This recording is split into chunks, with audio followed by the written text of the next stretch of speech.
The new card game Chess of Destiny, which he had been waiting for 2 weeks.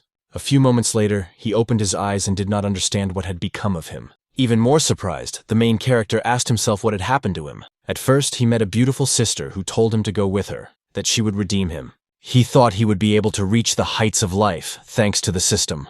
Who knew that the system would activate a self-destruct mode, and he became curious about what to do now. This is not that story. Others go through with their own plugins. He didn't understand how he became someone's plugin. Well, in any case, he can see that the girl is talented and smart, and she is one of the most gifted cultivators in the world. Meeting him is her destiny. He will give her a wonderful opportunity. The main character feels a sharp pain piercing his head, as if it were about to split open. It seems that he has fallen ill. At that moment, someone asks the girl what just happened. She says that they caught a young Chongzi, and for some reason, it went berserk. But now it has calmed down. He doesn't understand how he suddenly became like this. His thoughts are confused. New cards. Chess of Destiny. 2 weeks spent without rest. A thought creeps into his head. Could this be death? But soon he realizes that he has turned into something else. The main character comes to his senses, feeling a strange glow flash before his eyes. Unexpectedly, the system announces that it has detected a character of destiny and is ready for activation. The hero does not understand what is happening. A miniature figure appears before him, resembling a girl trapped in a cage. He doesn't know what to do, but decides to focus on this avatar. A card interface appears before his eyes, reminiscent of the game Chess of Destiny. Gradually, he realizes that he is inside the game. The system requires him to establish a connection with the character. Otherwise, activation will not occur, and self-destruct mode will be triggered. The hero is lost, not knowing how to fulfill this condition. Suddenly, the system announces that the character of destiny is leaving the area of operation and starts the countdown to self-destruction. At that moment, he asks her not to leave. At this moment, the heroine hears a voice begging her not to leave. The voice belongs to the cat in the cage. The girl asks if it can really talk. He addresses her, saying that she has a unique talent for cultivation and that their meeting is not accidental. He calls it fate and promises a great future. After that, she said that if she saved his life, he would give her some kind of magical technique or heavenly treasure. The main character simply agreed. He asked her with kind eyes if she would let him go, but she said she would not. She doesn't believe his words. She suspects deception, because over the years she has encountered cunning creatures. She says that he is material intended for processing by a senior student named Lee, and that if something goes wrong, it will end badly. The hero realizes that she may be telling the truth. Nevertheless, the girl decides to help, and gives him a powerful toxic medicine that she had been keeping for herself. She apologizes. After that, the system detects that the character of destiny is leaving the area of effect. The system registers a new item and reports that a connection has been established. At this moment, the girl loses faith in fate and says that it is all a lie. Then Senior Guanxi appears and asks Bufengyan how she dares. He begins to reproach the girl for not coming when Brother Li asked her to meet him yesterday, to which she replied that this student had his own concerns. Hearing this, he hits her and says that this is nonsense, and that she is clearly disobeying orders. Guanxi said that Brother Li is the chief disciple of the inner sect. He wanted to meet her. It was her chance, and others can't even dream of it. After that, she asked maliciously what other chance there was, other than to be his bodyguard. The man touched the girl's cheek and said why she shouldn't just listen to Brother Li. At least she would have a good time. She pushed his hand away and said that even though she was an outer disciple, she still had her dignity, and asked him to behave properly. Biu Yang knew she couldn't compete with him. She gave the poison she was going to use to kill herself to a small animal. The manager attacked again. When she was on the verge of despair, a voice rang out. Step forward 3. Break the stance. Dodge. Advance. Horizontal strike. Following the instructions of the unknown voice, Bu Yang was able to subdue the manager. Sensing something strange, the manager lost his hostility and left. Bu Yang sincerely asked which senior had helped her and if he could show himself. At that moment, the main character, who was still nearby, appeared before her. Bu Yang, seeing him in a state similar to a soul, hastily asked how this was possible. The main character replied that he had drunk the poison she had given him. Bu Yang was stunned. To calm her down, he explained that it was his secret technique. In fact, it was a skill granted by the system, immunity to all poisons. After consuming the poison, it activated and allowed him to neutralize the poisoned food.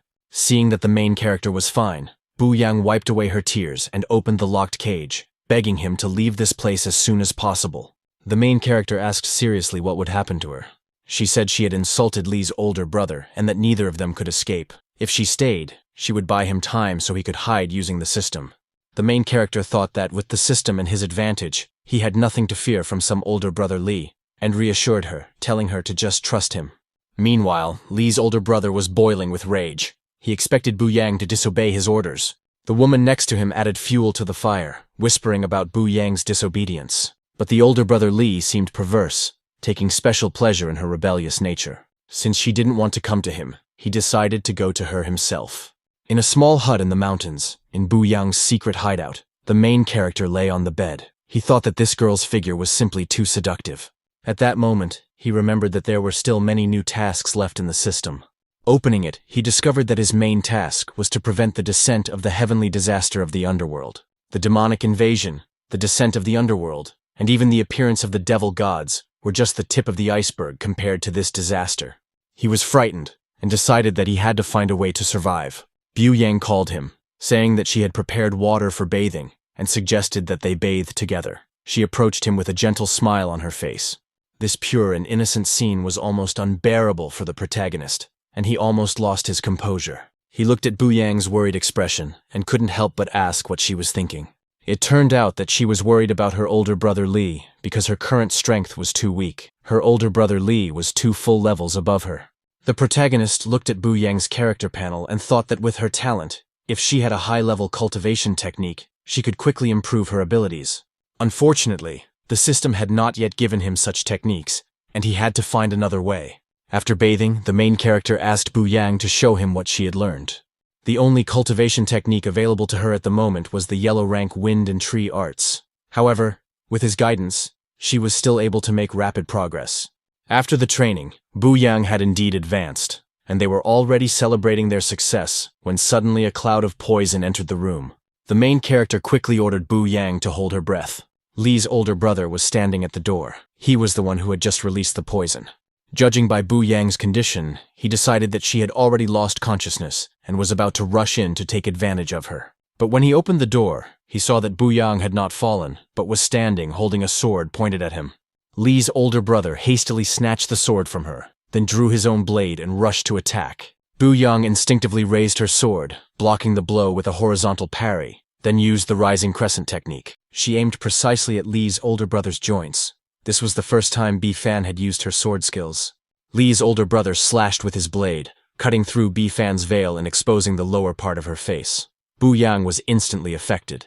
He looked at Bi-Fan's attribute panel, poisoned by the poison of the underworld. If the antidote is not administered, the character will lose consciousness in a few seconds, and her blood will boil and explode in a few seconds.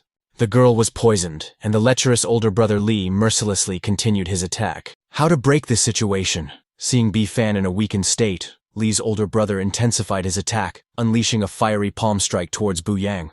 Even using all her strength, Bu Yang could only barely block it, followed by a quick kick. Bu Yang was forced to retreat, her body burning with poison.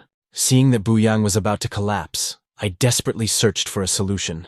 Brother Lee looked at Bu Yang with a lustful expression and said that if she didn't obey, it would be worse for her. Then he struck with his saber, causing the ground to shake. The protagonist collapsed, bleeding profusely. Seeing that Brother Lee had raised his saber for the final blow, she temporarily used her body to block the blow with force, injuring herself. Seeing that Bu Yang was still trying to resist, but that the depraved older brother Lee had become even more excited, he said that since she still wanted to resist, it was even more interesting than if she had simply obeyed. He struggled to his feet, quickly calmed her down, and told her to listen carefully. Take a step to the side and down. At that moment, as if possessed by a cheat, Bu Yang dodged the impending attack. Another rising crescent interrupted the opponent's movement. In fact, it was his innate ability as a cheat. He could sense the slightest changes in advance and react quickly. Seeing that he couldn't even defeat an ordinary outer disciple, Lee's older brother flew into a rage. Dodge, then retreat. Following his instructions, Bu Yang completely avoided the attacks and even went on the offensive. Lee's older brother unleashed a powerful technique, the mountain-splitting saber, aimed directly at her. Bu Yang met force with force. Just as the poison in her body was about to explode, she unleashed her strongest technique. The return of Mortal Sin Crescent Moon struck Lee right in the chest. Blood spurted everywhere.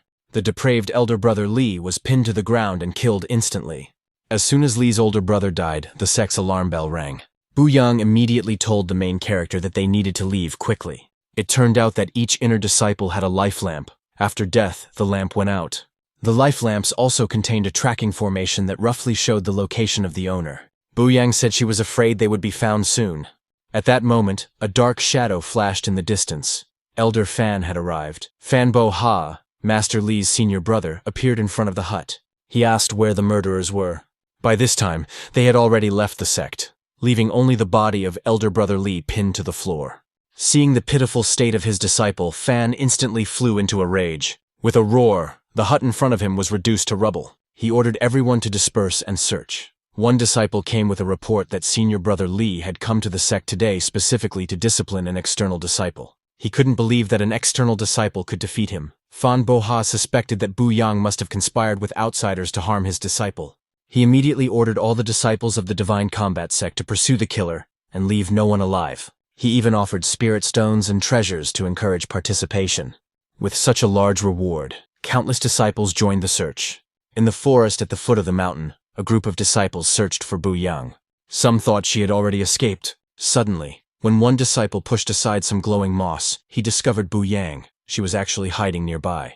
Instantly, the group rushed forward for the reward.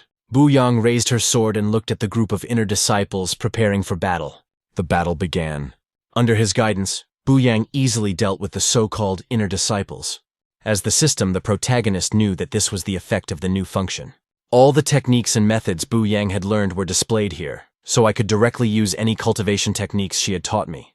I could even optimize and improve them, deriving the most effective combat strategies. Bu Yang, a character with the luck of a protagonist, made a breakthrough in cultivation immediately after the battle ended.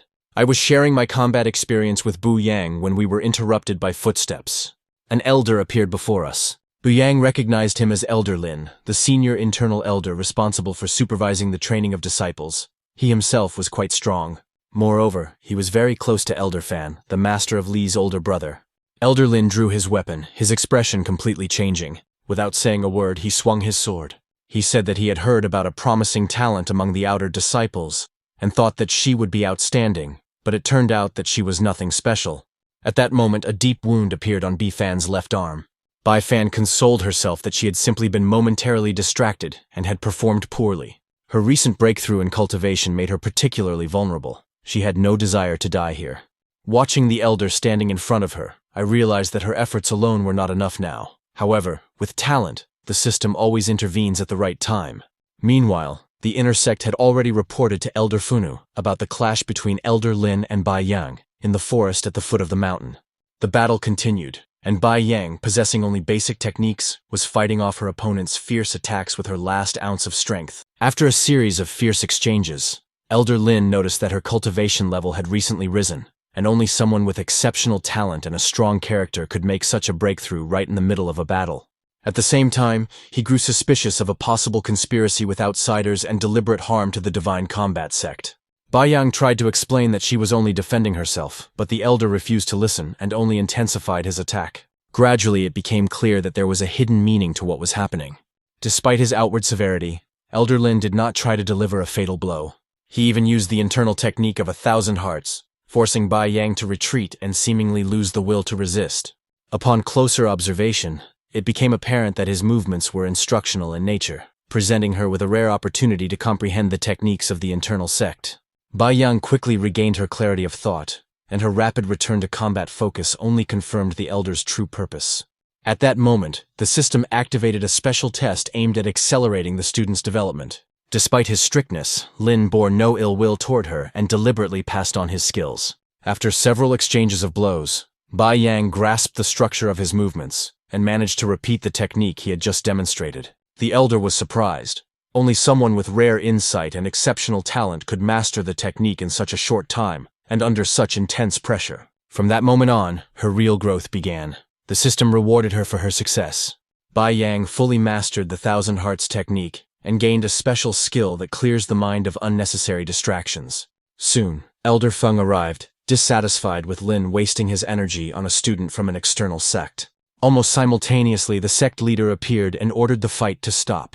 A tense confrontation arose between the elders. Feng insisted that Bai Yang was guilty of his disciple's death and demanded immediate punishment. The leader, however, pointed to many ambiguities that required investigation, and considered premature conclusions unacceptable. Neither side was willing to back down, and the situation was rapidly escalating. At the height of the tension, there was a sudden explosion. The system intervened, interrupting the growing conflict and preventing the situation from escalating further. Streams of spiritual energy began to condense, and the creature took on human form. This was the main character's unique ability, sustained by the expenditure of spiritual power. The appearance of the talking dragon shocked Feng Bo, who was stunned by what was happening, and could not believe that standing before him was someone who dared to behave so insolently toward the elders of the sect. Feng Bohe, unable to contain his rage, rushed forward and attacked. However, his opponent easily picked up the sword lying on the ground and parried the blow. With a single swing of the Thousand Hearts technique, he threw the surrounding disciples aside. What they saw provoked ridicule. It became clear that the modern heirs of Fan Yu had reduced the once great techniques to a shameful level, and in their hands, the great divine martial sect could soon fall into decline. The sect's disciples were speechless with shock. The situation was interrupted by the voice of the sect leader. He gave his name as Fan Jing and introduced himself as a descendant of Fan Yu. His behavior betrayed caution. The leader believed that he was dealing with a being incomparably superior to anyone else present. He suspected that Elder Feng had brought someone with a mysterious and powerful background into the sect. The main character was invited into the inner circle of the sect, a territory where external disciples almost never went. For Bai Yang, this came as a real shock. The status of the being accompanying her was so high that even the sect leader seated her next to him. The inner disciples looked at him with a mixture of envy and discontent. When the leader mentioned his origins, it became clear that he only shared the same surname as the sect's founder, but was not his direct descendant. He addressed the stranger with respect, seeking to understand the purpose of his visit. According to the memories of the previous body-bearer, the system was too weak and was once captured by the Divine Combat Sect, but the real reason for his appearance in these lands could not be revealed. Therefore, it was only stated that the stranger had encountered problems in cultivation and had come here in search of a suitable place to recover, since the sect had been founded by a man who possessed similar techniques. Hearing this explanation, Feng Boha instantly softened and repentantly admitted his mistake, shifting all responsibility to the deceased Li Heng, who allegedly provoked the conflict by not recognizing the stranger's true status. He now feared the creature standing before him to the point of trembling. The stranger showed generosity, announcing that he had already taught Li Heng a lesson and that this episode could be considered closed. The cult leader noticed that Bai Yang was standing next to the unusual guest and concluded that she was tall. He emphasized that her rapid success was due to her exceptional talent. After that, the leader officially invited the guest to stay in the sect to regain his strength. The guest agreed, but soon, due to a lack of spiritual energy, the dragon's form dissipated, and he returned to his true form. The leader immediately ordered his disciples to prepare everything necessary for him. Later, one of the disciples reported to the sect leader that the room was ready. When he left, the leader thanked Elder Lin for managing to buy time and create conditions to keep the powerful guest inside the sect, which could be of great benefit in the future.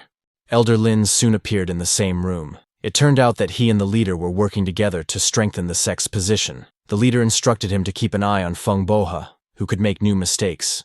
However, the elder did not have time to carry out the assignment. A student's cry rang out from outside, and he was about to leave when the door suddenly burst open.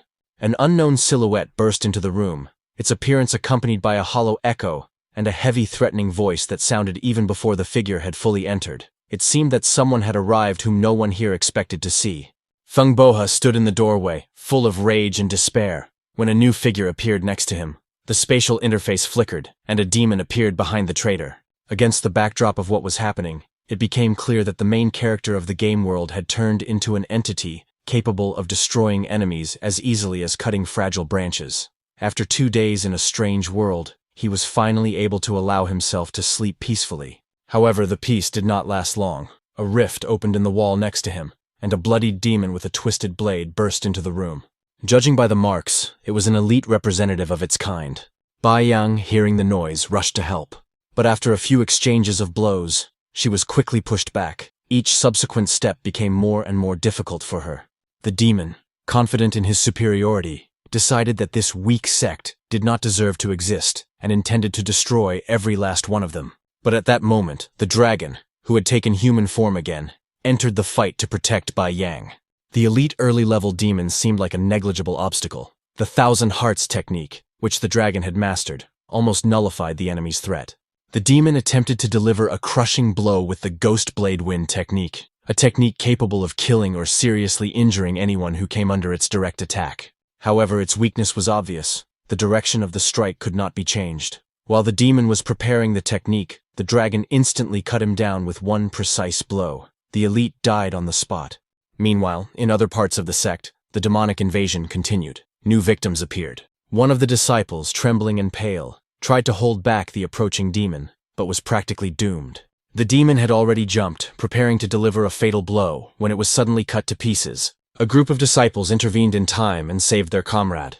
The situation at the sect leader's residence was much worse. Elder Feng Bocha once again openly opposed the leader, mocking his weakness and inability to lead the sect to prosperity. The leader, acknowledging his own shortcomings, nevertheless remained steadfast and reminded everyone that the sect must not be betrayed. Previous leaders had died at the hands of demons, and the current one had no intention of giving in to despair.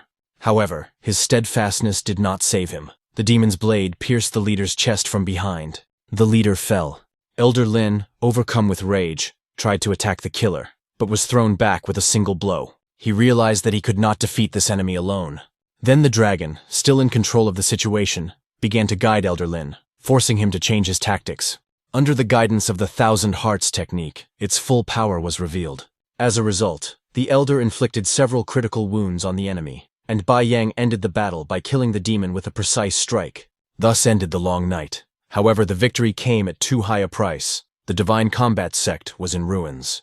Later, Bai Yang stood at the door, hesitating to enter, but she gathered her courage. After the death of the former leader, Elder Lin proposed appointing her as the new head of the sect. This decision simultaneously gave the system new functionality and opened up an unprecedented path for Bai Yang.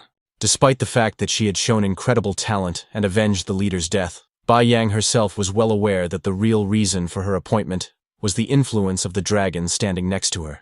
The sect's situation was unstable. Disciples were leaving, frightened that the traitor Feng Bocha had managed to escape in the chaos and could now join forces with the demons. In the event of a new attack, the sect's defenses would be useless. To strengthen Bai Yang's position, the dragon decided to give her a gift. He gave her a scroll, the powerful defensive formation, Holy Beginning.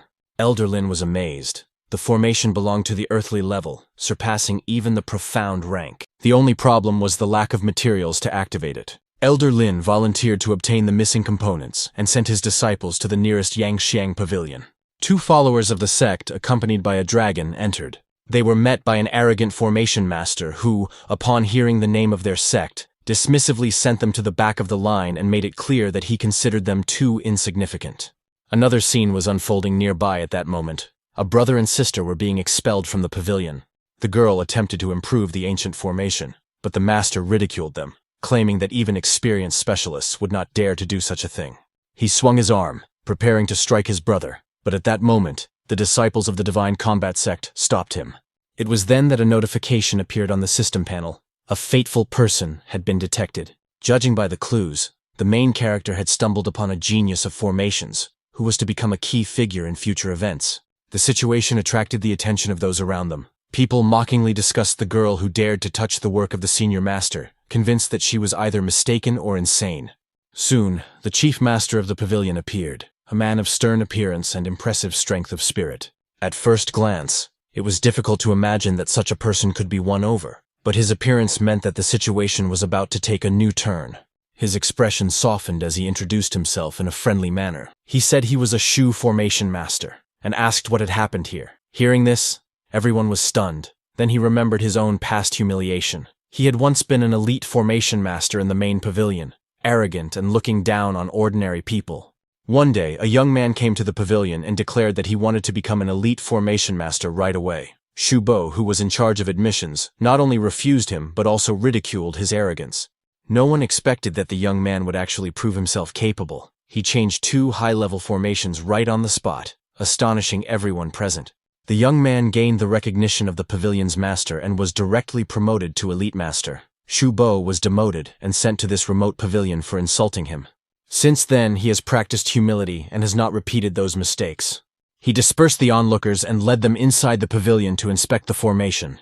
The brother and sister tried to activate the formation again, but it still did not work. Formation Master Shu saw that the changes to the formation did not make logical sense. Only he saw the key. I explained the problem to the older sister and told her to voice it. It turned out that the problem was with the materials. At home, they used unpurified spiritual jade, while the spiritual jade in the Yangxing pavilion was highly purified and clean. Because of this, the formation lacked some important components. They suggested adding various impurities to the purified spiritual jade. The formation was finally activated. The younger brother was delighted and said that his sister had finally become a formation master. But before he could finish, he lost consciousness. Someone suggested calling the elder to examine him, but another noticed that he did not seem to be ill. The main character took on human form and approached to get a better look at the boy. He asked the formation master Shu to prepare a room. Inside the room, there was a crimson mark on the boy's chest, radiating a black aura. The main character recognized this as a sign of demonic corruption, and the pattern seemed familiar. It reminded me of someone. He asked the worried sister what her brother's name was. Her answer confirmed my suspicions. This boy was Guanlin, the first boss of the dungeon in the game. In his past life, he had been struck by a demonic artifact, and, consumed by grief over the death of a loved one, had fallen into demonic cultivation. With his high attack and agility, he was incredibly difficult to defeat, and was known as the killer of newbies. The mention of a deceased loved one. Could it have been his sister? His sister was indeed a talented formation master, but I didn't know how she died. He wondered what would happen if I brought them back. The next moment, his sister knelt before him, begging him to save her brother. In the square of the Battle Divine Sect, Formation Master Shu was personally setting up a formation for the sect. Although he claimed that he had long admired the sect and wanted to visit it after inspecting the formation they had provided, Elder Lin insisted on helping as well, even without payment. For them, participating in the installation of such a high-level formation was worth more than years of cultivation. The figures that appeared behind them turned out to be the brother and sister whom the main character had brought to the sect. The sister warned Guanlin not to stray. The boy couldn't believe that they had become part of the immortal sect, and the sister explained that his condition was only temporarily stabilized and could return in the future, which is why the main character had brought them there. Guanlin vowed to repay the kindness someday. When the main business was settled, the main character was sure that he had made progress in completing the main task. However, the quest panel showed the same thing as before. The number of team members remained 0. Upon further inspection, it turned out that the connection with the character was inactive, and a key item was required to complete it. Guanlin's characteristics section stated that his abilities were insufficient to join the quest team. This led to the thought that all the effort could have been in vain. At that moment, a noise in the courtyard caught his attention. The brother and sister were trying to clean up, wanting to thank him for his help. Guanlin, wanting to express his gratitude, handed the main character a jade pendant. This item turned out to be Shuwan's jade, a mid-level artifact that could only be found in Guanlin's dungeon. The item received by the main character, although not of the highest class, was suitable for all areas of development. Under the right circumstances, it could have excellent characteristics. In the past, the main character had gone through the Guanlin dungeon countless times for the same jade pendant. After receiving the pendant, its properties manifested themselves: increased attack power and increased critical strike chance. These were the best attributes that Shaw's jade could have. It was a real stroke of luck. An achievement for obtaining the item appeared, and with it, a reward in the form of an attribute stone. The attribute stone was a special item that could randomly add a characteristic to any mid-level artifact. If it could add critical damage, the pendant would be perfect. The desire to try it was so strong that the main character couldn't hide it, and his silence confused his brother and sister. The main character returned to his room, and soon joy overwhelmed him. Shuwan's jade did indeed receive a critical damage rating. Even though it wasn't the maximum, it was still a huge stroke of luck. The main character came to the conclusion that the dungeon boss was a real treasure trove. Meanwhile, rumors spread throughout the area about the alleged alliance between the Divine Martial Sect and demons. A group of people set out to investigate. At the foot of the mountain, a procession of cultivators from neighboring associations was approaching the sect. The guards recognized them as colleagues from other sects, but they behaved extremely aggressively. When one of the disciples tried to greet the guests, the leader immediately attacked. The disciple was seriously injured and fell. The leader loudly announced that he intended to destroy the Divine Martial Sect for its alleged connection with demons. At this time, everyone inside the sect was focused on creating a formation. The group of uninvited guests soon discovered those present and stumbled upon a small defensive formation set up by Master Shu. They considered this an attempt to wipe them off the face of the earth. Among those inside, Buyang stepped forward, demanding an explanation. However, the guests only demanded that the sect leader come out to them. Elder Lin, who appeared, was full of concern. These forces had repeatedly used their power to attack the sect and had once again stirred up conflict. When they tried to destroy the formation and annihilate the sect, Master Shu intervened. His involvement convinced the visitors that he was also involved in an alleged alliance with demons. They demanded an explanation. Only after clarification did it become clear that the misunderstanding was caused by Feng Bo-ha, who had left the sect and joined forces with the demons to attack other sects. The others mistakenly decided that the Divine Martial Sect would suffer the same fate. The mistake was acknowledged, and Master Shu removed the formation.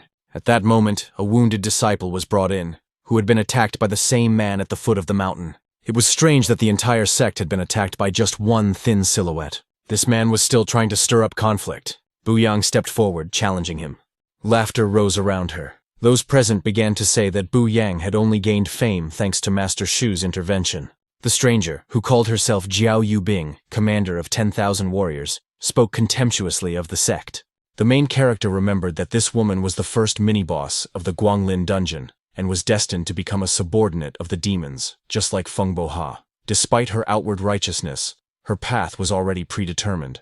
From the expressions on their faces, it was clear that the guests were still skeptical and were just watching, waiting for the outcome. If Bu Yang failed to suppress the enemy, the sect would find itself in an extremely difficult situation. Kyoikubin demonstrated her cultivation level. Master Shu warned those present that although she looked young, she had lived for almost a century and had reached the 5th level of the middle stage of soul formation. Bu Yang responded in kind, showing her own strength, the 3rd level of the spirit refinement stage. This caused a murmur among the assembled. Such a level at such a young age amazed everyone, and the sect was called a place of true talent. Zhao Yubin contemptuously mentioned that the former leader of the sect had only reached the 4th level of the middle stage of blossoming. Her subordinates also mocked her, but Bu Yang reminded them that the former leader had chosen to die in battle with demons rather than abandon his sect. These words made her rivals' faces darken. Enraged, Zhao Yubin rushed to attack, and Bu Yang hurried to meet the blow. The basic technique, a simple yellow rank technique, surprised everyone. Their own techniques barely reached the low level of yellow rank, while the modified techniques had already reached the middle level of yellow rank. After a brief exchange of blows, Bu Fengyanyan forced her opponent to reveal a weak spot, then quickly knocked Xiao Yubin down with a kick. The surrounding cultivators were also amazed. The protagonist understood that he still needed to continue his development. He was entrusted with leaving this group of people in the care of Senior Lin. After that, the main character returned to his room and saw Guanglin cleaning the courtyard again. It was striking to see the dungeon boss cleaning the courtyard, but the scene itself looked unexpectedly warm. When the main character was still an external disciple, Guanglin seemed to notice something strange. He watched the protagonist closely and sensed a familiar aura. The senior formation master on duty at the observation post reported a gathering of demons near the mountain. Their behavior indicated that they were preparing to attack the Divine Martial Sect. Defense calculations showed that completing the formation would require at least 2 days of continuous work, which posed a serious threat, as there were representatives of different sects on the mountain who were not under unified control. The messenger of the formation master arrived exhausted after clashing with the demons, but managed to deliver the necessary information. At the same time, it became known that the Yang Shui Pavilion token had been completed, which opened up access to a technique that allowed for quick analysis of the principles of any formation. This made it possible to identify weaknesses in the defensive structure and propose an optimization to divide the formation into separate segments and distribute them among the cultivators according to their level of training. This approach significantly accelerated the process and increased the stability of the result. Representatives of other sects who observed the demonstration of knowledge decided to join the Divine Martial Sect, considering such skills to be proof of the high qualifications of its elders. After that, the main group focused on completing the defense, preparing for a possible attack. At the same time, another cultivator engaged in battle with the demons and inflicted heavy damage on one of them, which was accompanied by a loud echo throughout the forest. In a neighboring part of the province, a group of scouts from the Moonstar Sect continued to search for traces of demonic activity. The province of Lune of the Seven States was characterized by a low level of spiritual energy and was considered unsuitable for cultivation, as noted by the reconnaissance participants. During their observations, a large cluster of demons was discovered. A horde of about 200 to 300 creatures moved toward the Divine Martial Sect, posing a threat that the small local sects were unable to cope with. Scouts from the Moonstar Sect continued to monitor the demons' movements. The scale of the mobilization was puzzling. Usually such detachments could only handle a few dozen opponents, so such a significant concentration of forces seemed suspicious. The question arose, what exactly was the demons' plan, and why did they need such a large group? The horde continued to advance, and soon a small sect was discovered ahead, which became the obvious target of the demonic army's advance. After that, the disciples of the Moonstar Sect immediately began to approach the demons, intending to observe the development of the situation. Among them, there were continued dissatisfied comments about the remoteness of the region where this sect was located. It was believed that such a province would never have attracted the attention of the Sect Alliance if it weren't for one of the disciples' personal hatred of demons. Only this circumstance forced the group to intervene and try to help. Meanwhile, the demons reached the borders of the sect and activated their defensive formation. A huge explosion thundered over the mountain when the shield came into effect. 3 disciples of the Moonstar Sect, who were preparing to provide support, stopped in amazement. Their attention was drawn to the formation itself. Against the backdrop of seething spiritual energy, one of the observers was struck by the fact that the defensive technology used by the small sect was on par with that of the Earth rank. This put it on par with the defensive structures of larger and more developed organizations. For a provincial sect, this was almost impossible. Confusion arose among the disciples. According to available information, the Divine Martial Sect did not possess the knowledge or resources to create defensive barriers of this level. The existence of such a structure disrupted the entire familiar picture of forces and hierarchies. The surprise was compounded by the fact that the Moonstar Sect, considered only a third-rate organization, possessed defenses of the same level as the insignificant sect of this province. This contradiction raised many questions that remained unanswered. There was a stir within the demonic army. One of the leaders of the detachment drew attention to the significant losses suffered by his unit after encountering unexpectedly powerful defenses. He blamed his subordinate, who had promised an easy victory in advance and had not bothered to conduct reconnaissance. At that moment, he received a new message. The disciples of the Divine Martial Sect had launched a counterattack. Through the scattered smoke, the figures of cultivators rushing into battle began to appear. Bayan and his accompanying disciples were in the front ranks. The battle unfolded with fierce intensity. Transformation techniques required a great deal of spiritual energy, so their use was extremely inconvenient in prolonged clashes. However, the situation was complicated by the fact that the sect was sheltering the leaders of other small sects, and many of them could be used by demons as human shields. During the battle, the leader of the demonic squad made a swift dash forward, intending to break through the line of defense. His advance was stopped by the sudden appearance of a dragon form, accompanied by a bright burst of spiritual energy. A rapid exchange of blows began between the transformed cultivator and the demon commander. With a single movement, the demon's attack was completely blocked, and the subsequent critical strike destroyed him instantly, leaving no opportunity for a counterattack. The Moonstar Sect disciples watching the battle were amazed by the level of power displayed in this clash. The victory in the battle with the commander broke the demon's fighting spirit and became a turning point in the battle. The demons began to retreat, and the combined forces of the sects managed to finish off the remaining enemies. After the battle ended, there was a sudden change in the atmosphere. A wave of powerful spiritual aura spread around the victorious side. Some cultivators noted that the power they felt was unlike the usual manifestation of energy. According to their observations, the influence of this aura resembled the effect produced by the use of exceptional skills that were inaccessible to ordinary cultivation methods. The attention of those present was drawn to the sword, which was the source of this aura. Under the influence of the released power, the weapon could not withstand it and split in two. This unexpected effect caused excitement among the sect's defenders, as it was perceived as a sign of superiority over the demons and a guarantee of ultimate victory. The realization that even weapons could not withstand the power acting on the side of the defenders significantly strengthened their morale. While the sect was in high spirits, the demonic subordinate Von Bo was in a panic and tried to hide, cursing his boss for the wrong decisions that led to catastrophic losses. The battle continued, and the demon's sudden attempt to strike was completely neutralized. The demon, having lost the initiative, shouted insults, but his aggression had no effect. Jiang Yangyan, who had been watching the incident, assessed the situation with a grim expression and turned her attention to Fan Bo, demanding an explanation for the appearance of the dragon form. Cornered, Fang Bo was forced to make up a story about betrayal and the murder of a disciple, blaming the Divine Martial Sect and seeking sympathy. The disciples of the Moonstar Sect did not have enough information to reach a definitive conclusion. According to their observations, Fan Bo had indeed collaborated with demons, but his words could have been distorted, or only partially true. In the end, they decided to compare the conflicting versions and wait for further developments to figure out what really happened. At the same time, an attempt was made to establish contact with Zhang Yangyang, but the connection was never successful. Based on tactical calculations, it was obvious that there was a dragon entity inside the protective formation, representing a force that surpassed the cultivation of all the disciples present. Zhang Yangyang concluded that there were no cultivators among the observers who could directly oppose such an entity. In this regard, the disciples were advised to exercise extreme caution, and at the slightest suspicious action, to use the artifacts issued by the Moonstar Sect, fighting to the last breath. Meanwhile, the Divine Martial Sect was considering the future fate of Fan Bo. The elders and disciples pointed out that the former leader of the sect had died because of Fan Bo's actions while fighting against the demonic invasion. This turned what had happened into a blood debt that needed to be repaid.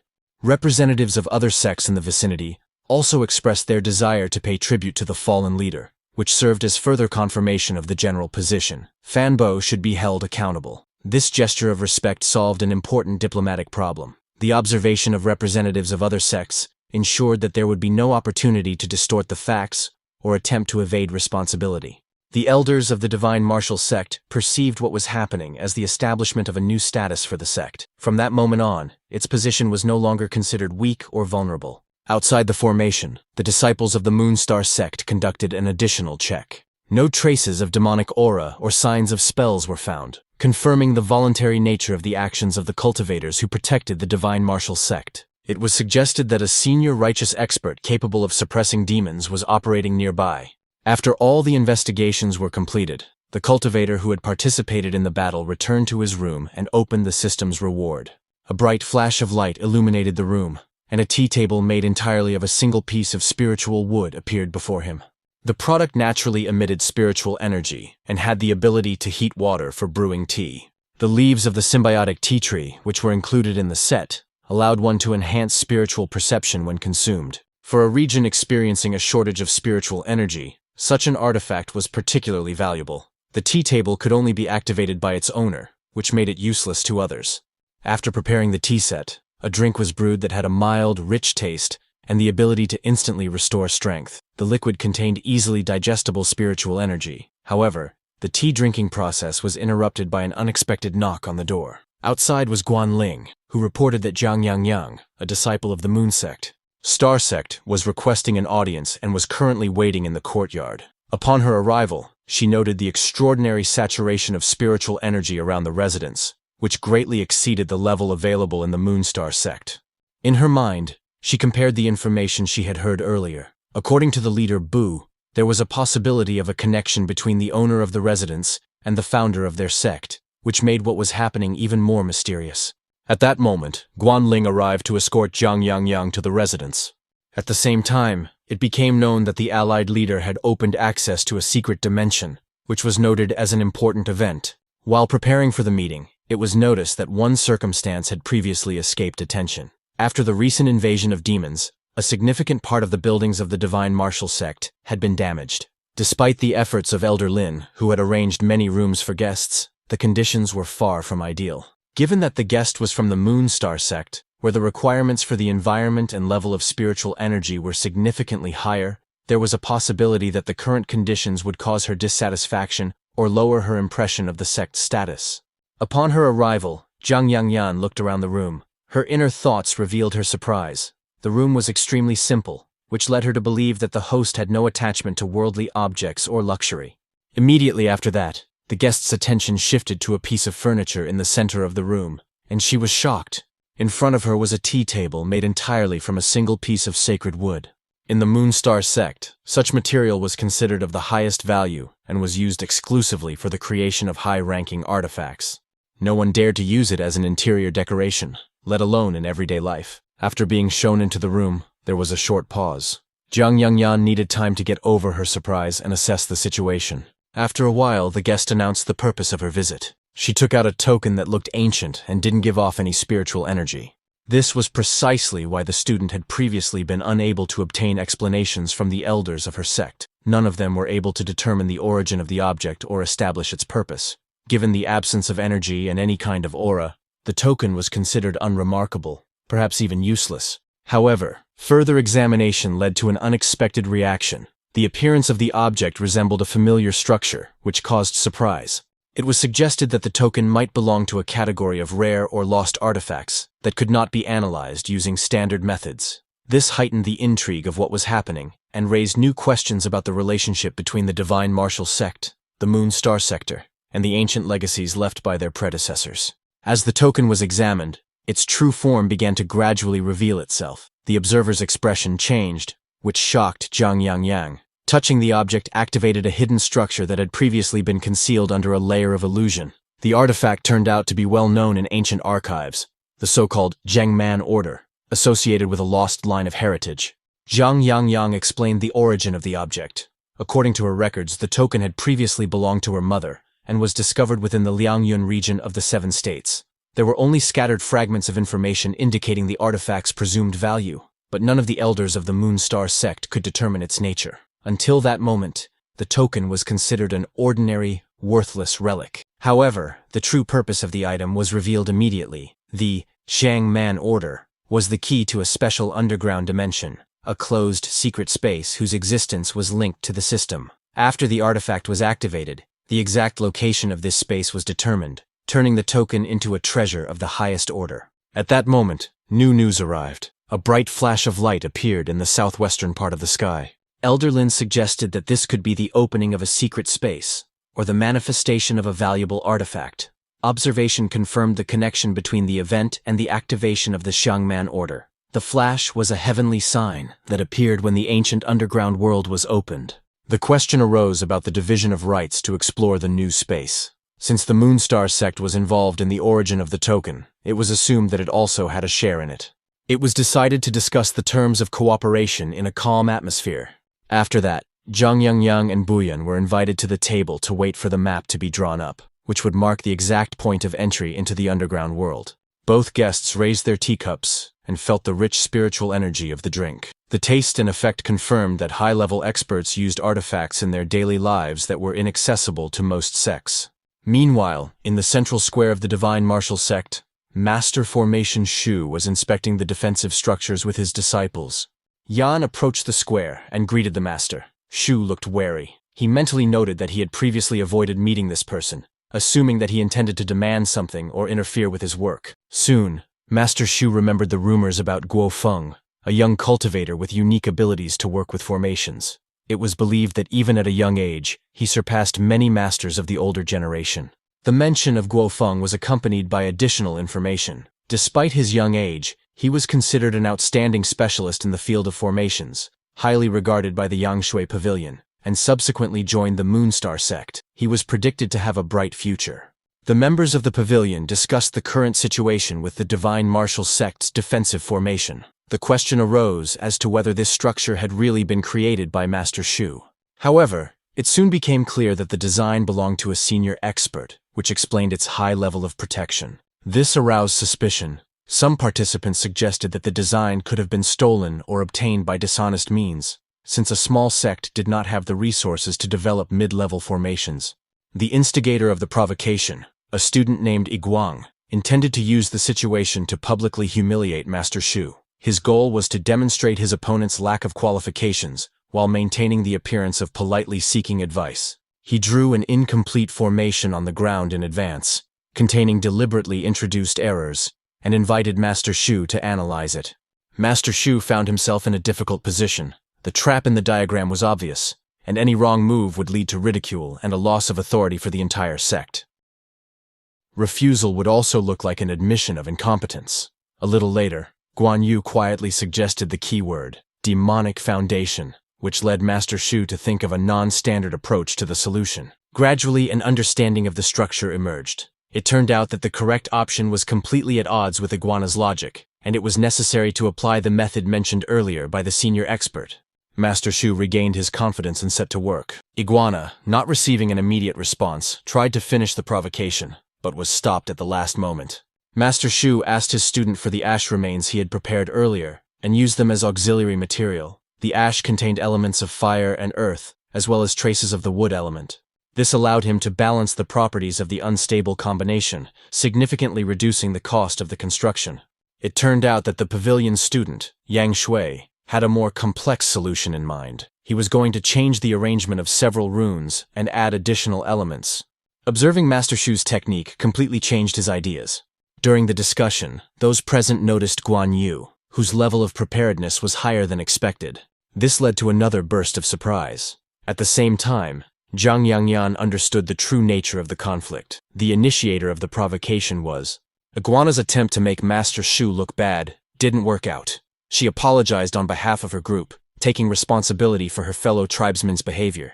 Iguana tried to smooth things over by revealing his official position as the chief disciple of the Moon Star Sect, but Jiang Yangyan cut him off, pointing out the irrelevance of such titles. After that, the group was invited to stay for a rest and go to the secret space with Bayan the next day. Later, in private, Iguana expressed his confusion.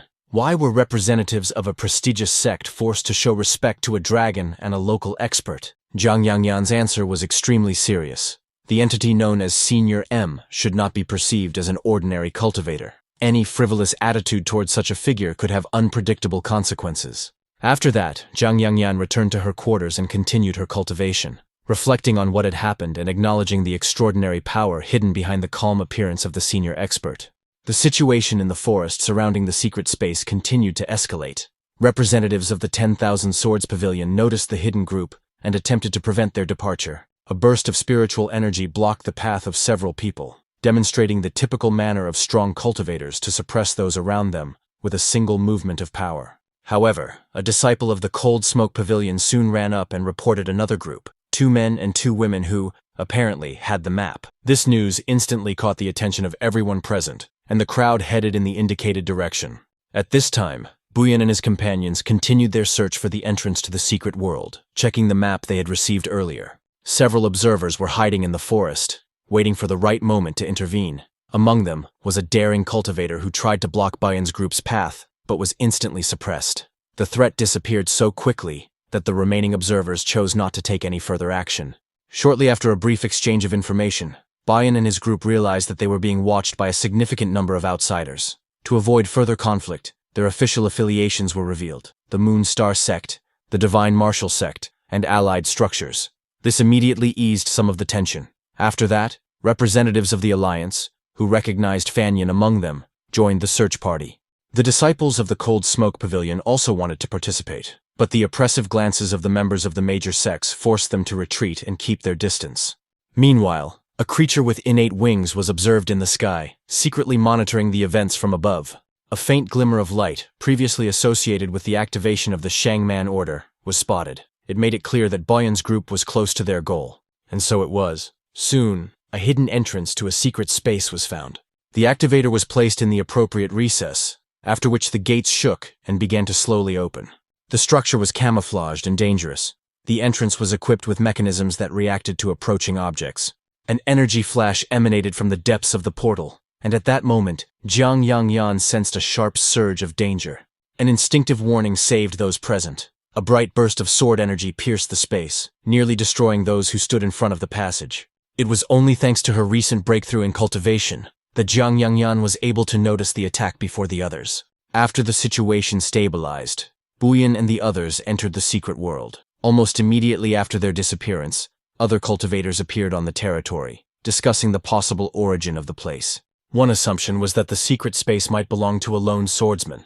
This guess was confirmed by the appearance of an older swordsman named Qing Yuanzi. He was a wandering cultivator who did not belong to any school. Despite a century of practice, his progress had long been slow, but a fateful encounter with a pair of legendary, bottomless swords dramatically changed his path, making him a figure of respect and fear. The disciples of the Cold Smoke Pavilion remembered that they had previously invited him to become an elder, but he had refused. Now it became clear that it was this secret world that had attracted his interest. Qing Yuanzi made no secret of his intentions and joined the group, approaching the entrance. Like the others before him, he encountered the same defense mechanism, a sudden sword strike that crashed into the entrance. The swordsman easily parried the attack with a light movement of his blades, after which the barrier opened, confirming his skill. Inside the secret space, Buyan and his team were exposed to dense streams of sword energy. The stone statues, which served as sources of directed sword intent, created conditions comparable to training under the guidance of a swordmaster. Cultivators of the appropriate level used this as a means of improvement. However, 3 of the group did not have sufficient stability and could only watch from the sidelines. After a while, the senior swordsman entered with the disciples of the cold smoke pavilion. At the sight of the stone figures and the concentration of sword energy, they felt a sense of awe. At that moment, the statues came to life and attacked Buyan. Thanks to his quick reaction, he managed to dodge, but another statue directed a blow at Jiang Yangyang. Only the intervention of a pre-arranged ally saved her from serious injury. Inside the secret space, the situation was rapidly escalating. The stone statues filled with sword energy continued to attack the arriving cultivators. Those who accompanied Buyan tried to shield him from the threat, although their own strength clearly did not match the level of danger. They acted more out of desperation and misjudged bravery than actual combat training. At this time, representatives of the sects clashed with Jiang Zhang, followed by taunts and attempts to provoke conflict. Unexpectedly, one of the cultivators, dressed in simple secular clothing, snatched a sword from his comrade's hands and dealt a fatal blow to one of the disciples. This action did not belong to the perpetrator himself. His movement was imbued with an alien force that seemed to manipulate his body. 2 other cultivators experienced the same effect. Their swords spun out of control and pierced the disciples of both sects in succession. Only then did the elderly swordsman notice a vague outline of a figure behind the performer, a sign of the intervention of an unknown force. Realizing the threat, he tried to leave the scene. The remaining disciples rushed to Luanyu in panic, hoping to receive protection, but he, realizing that his opponents had the support of a more powerful being, immediately fled, leaving them to their fate. As he approached the exit from the secret world, a figure appeared silently and suddenly, blocking his path. Luan, who had a bad reputation, had suffered humiliation and bullying in the past because of his weak cultivation. Only unexpected luck in adulthood led to him gaining power, but this did not change his character. On the contrary, he became cruel and vengeful, hunting the weak and killing for profit. Mistakenly assuming that he was only facing a defender of young disciples, Luo tried to strike with a magical tool. But before the technique was completed, Luoan's body was pinned to the wall by a burst of sword energy. The observer's improvement in overall cultivation over the past few days, which had occurred under the influence of spiritual tea, had significantly increased his combat potential, making such actions extremely easy. In desperation, Luoan tried to use the child who had suddenly appeared nearby. He grabbed the boy and pressed the blade to his neck, trying to create a threat that would stop his pursuer. However, it suddenly became clear that the sword in Luoan's hands was trembling, disobeying its master. In the next second, a new burst of sword energy pierced the criminal's chest, inflicting a serious wound. The boy's abilities also turned out to be non-trivial. The child's body possessed the characteristics of a natural sword body, which influenced the behavior of swords and energy flows around him. This explained why even legendary swords reacted to his presence. Nearby was an attribute panel indicating the boy's potential, which made the prospect of his training extremely attractive. At the same time, Iguana finished suppressing the remaining sect disciples and headed towards Buyan. The group advanced deeper into the secret space, passing through level after level. The closer they got to the center, the more difficult it became to move. The resistance of the space grew, and the density of the sword energy intensified. After overcoming 2 barriers, the travelers reached the heart of the secret world. In the center stood a stone monument, on top of which stood the figure of an unknown man. This man was the first to break the silence, announcing the violation of the boundaries of the secret space. While the group members were trying to determine whether he was the guardian of this world, the stranger suddenly rushed towards them, and his attack was accompanied by a powerful concentration of yuan energy. In the center of the secret space, sword energy suddenly appeared, as if materialized out of thin air, and rushed towards the group of cultivators. Jiang Zhen reacted first and managed to block the blow, but Buyan was still nearly injured. The energy flow continued its movement and with a powerful sound threw Shayna several meters away, sending her crashing to the ground. The difference in power levels became immediately apparent. The opponent's technique was outwardly the same as that used in previous tests, but its power was many times greater. This indicated a qualitatively different level of mastery of sword energy. The participants in the test noticed that the stranger had unwittingly revealed his knowledge of the senior expert, whose methods they had encountered before. His attempt to hide his slip of the tongue did not inspire confidence. Those present understood that the source of his power was clearly connected to a higher-ranking figure. At this time, far from the secret world, calm reigned within the Shengnu sect. The main mission of the system was 3/4 complete, and this was accompanied by a feeling of favorable progress. Junzhan, who had previously been seen in the secret space, attracted particular attention. According to reports, he had extremely low innate talent, but at the same time was the bearer of a rare innate sword body. In his past life, he had spent decades trying to develop his strength, but only at the end of his journey did he realize the truth of the sword Dao. Faced with a limited lifespan, he used a forbidden ice technique in an attempt to be reborn. After explaining the nature of his past, Zhu Yinjian was surprised. The information presented about him exceeded what he knew about himself. This prompted recognition from the system. The connection between mentor and disciple was finally established, and the main mission advanced even further.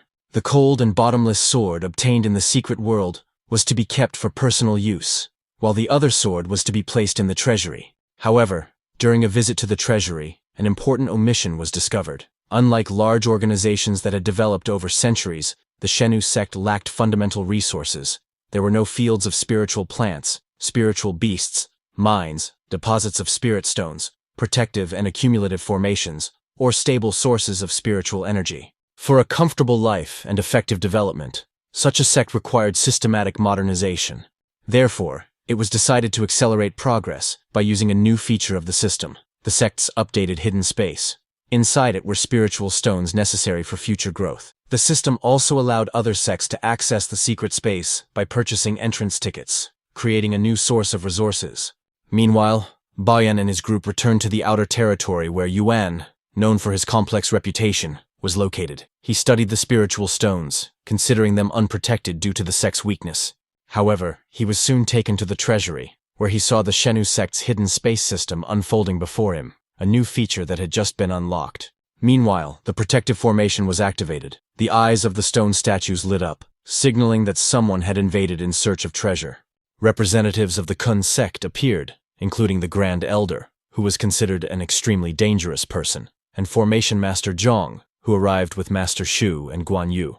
Rumors about the situation in the Shengnu sect spread quickly, attracting the attention of numerous parties. Inside the Moonstar sect, Zhang Jian provided a report on the situation of the Shengnu sect, including the demon attack. The white-haired elder was skeptical of the information, believing that the sect was facing retribution for its own mistakes. However, the sect leader made the opposite decision. He expressed his support and allowed the disciples to use the Shengnu sect's secret space to increase their power. Yuan, who accompanied the elder, was instructed to keep an eye on Zhang Jian. The elder suspected that she might have rare resources or items related to the spirit beast. This aroused Yuan's greed. After some time, Zhang Jian arrived at the Shengnu sect with gifts and an official letter. Among the offerings was a dark stone, which was immediately recognized as crystallized poison, a type of substance used by demons. This raised new questions about the nature of the threat. Meanwhile, the story of a local cultivator, previously introduced as Meng Fio, more precisely, Chen Nan, was revealed. He was in a ruined temple, immersed in memories. In the past, he was an ordinary person from the century who lived in Enin and played mobile games. Fate suddenly transported him to another world, but due to his rare physical structure, the beginning of his journey proved to be extremely difficult. Chen Nan's journey through the world of cultivation was accompanied by constant persecution. The body he received after reincarnation had the special ability of a cultivation melting furnace, which attracted spiritual beasts and demons. This physical structure aroused a strong hunting instinct in monsters. Even the lowest creatures sought to attack, and powerful demons felt a special interest in such a target. At the same time, representatives of various sects also showed no mercy. Against the backdrop of the universal desire for immortality, the value of an unusual physical body was perceived as an opportunity to gain benefits or acquire power by any means. Everyone who learned of the existence of such a body saw it as a potential source of personal advancement. Chen Yang came to the main character to visit the elder. She placed 2 chests on the table. The protagonist asked what they were. She explained that they were a gift from the head of her sect, along with a letter. The main character felt awkward, and noted that the head of her sect was too kind. Chen Yang also said that she had prepared a small personal gift, and hoped that the main character would accept it. The main character was surprised to see a stone with a demonic seed inside. Chen Yang explained that it was also a relic of her mother's, and apparently the stone possessed strange powers, although she did not understand how to use them. Perhaps the main character would be able to figure it out. The main character thought about it. It seemed like he had seen this stone somewhere before. In the game, the Jin sect was sealed away because of a stone just like this one. It was said that this stone interfered with the minds of practitioners and gradually demonized them. However, the game did not mention the origin of the stone or the existence of Chen Yang herself. The suspicion arose that Chen Yang could have been demonized by the stone and then secretly killed by her own sect. The system suddenly notified that an object for establishing communication had been detected, and asked if the main character wanted to connect to it. This surprised the main character. It turned out that their future fate was hidden in this crystal. The system window said that the future was changing without the protagonist's knowledge, and that a first-level character could free themselves from a tragic fate with just words. Now it was possible to exchange thoughts instantly. The demonic seed processing function was also activated. The seed obtained could be converted into quest points. The main character and Chen Yang sat silently opposite each other for a while. Then the main character said that if she needed help, she could turn to him. She could also take the chests with crystals and use them herself. Chen Yang thanked him for his kindness and said goodbye. After a while, the main character closed the door to the room and laughed, noticing that the connection with Chen Yang had been successfully established. A message appeared in the system window stating that the main quest was epic, to prevent the apocalypse. The brief description said that demons were secretly plotting something, and that the main character needed to create his own team of 4 people to stop the demonic plan. New features appeared, a quest exchange system. The main character had to use quest points to exchange them for corresponding treasure chests. Opening 1 chest cost 100 points. To open 10 chests, 10,000 points were required. The main character noted that the rewards from the chests were given out randomly. The demonic seed in the crystal had just been converted into 2,000 quest points. According to the rules of the game, the main character had to give up the right to open the chests to the players, but he wanted to do it himself. He laughed and decided to open 10 chests in a row. The icons of the items he received appeared before him: 500 low-level spirit stones, 3 low-level medicinal herbs, 1 medium-level medicinal herb, and a high-level wave energy book. The main character was happy to receive a high-level skill book, and recognized that, as a respected elder, he needed to have a unique technique. He opened the book and found the title on the first page: The Law of Divine Agriculture, the Life Skill of Cultivation. The main character was shocked that it was about agriculture. He pointed out that the concentration of spiritual energy here was too low to grow anything worthwhile. In irritation, he threw the book away, noting that it had ruined his mood. The remaining task points were not enough to open the next 10 chests. Guanlin entered the room, and the main character said he wanted to see him. Guanglin agreed and saw the elder sitting on the bed. The main character turned to him and pointed out that the demonic seed belonged to Guanlin, and he had to give it back. These words greatly frightened Guanlin. After a while, he took off his shirt and found that the seed had indeed disappeared. The main character assured him that the promise had been fulfilled. Guanlin bowed and thanked him for his great kindness. The main character rose into the air and noted that another 2,000 points had been earned. But that was still not enough. He needed to find a way to earn more quest points. At that moment, one of the disciples informed Iguana that a banquet had been ordered at a restaurant that evening and that the main character's presence was required. Master Yi agreed, noting that everything in the Shenong sect was so boring that those around him were even willing to bow down to the demonic beast. Master Yi noticed that at the foot of the demonic beast, people were bowing down to its stinking paws, and thought that the pavilion of forms would be much more interesting. There were many low-level spellcasters gathered there, and everyone was respectful and polite. For Zubohun, this place was more than suitable. A man ran up to them and announced that something bad had happened. Aigu inquired about the cause of the commotion, and the man pointed behind him. People on the street were turning into monsters. Those around them were puzzled by what was happening. It turned out to be the work of a demonic seed. 2 fugitives, whose bodies contained demonic seeds, were suddenly demonized and broke through the protective spell. The demonized man attacked the woman and child, but someone quickly dealt with both of them. Iguana held a sword in his hand and smiled at the easy victory. The people bowed and expressed their gratitude for his help. One of the demonized men began to cry as he looked at someone. The little girl, seeing this, burst into tears, calling him father. Master Y asked why so many fugitives had gathered in the city. The people explained that many villages and towns could not defend themselves against the recent demon attacks. The only safe place in the area was the Pavilion of Forms. These refugees had encountered demons, and some of them carried demonic seeds within them. The original plan was to use the formation to isolate them, but now it was clear that this was not working. Suddenly, someone threw a clump of earth that hit a girl whose father had become a demon. People began to shout that such people should be expelled, that they were too dangerous and should leave the city immediately. If this continued, serious unrest would break out in the city. Iguana smiled and said that they should not worry, and that he would help the fugitives find a suitable place for them. After a while, Zhenyan reproached him for acting too hastily. How could he bring so many people without the consent of Elder Schumann? Iguang apologized and explained that the situation was special. He also believed that the elder would certainly not remain idle, given his abilities. He deliberately told her everything after bringing the fugitives so that she would be faced with a fait accompli. If the sect refused to accept the people, it would be subject to severe condemnation. If it had accepted them, the possible demonic seeds could have caused a lot of problems. When they turned around, the fugitives were already bowing to the elder. The main character looked very tired and was breathing heavily. He asked where the demonic seeds were.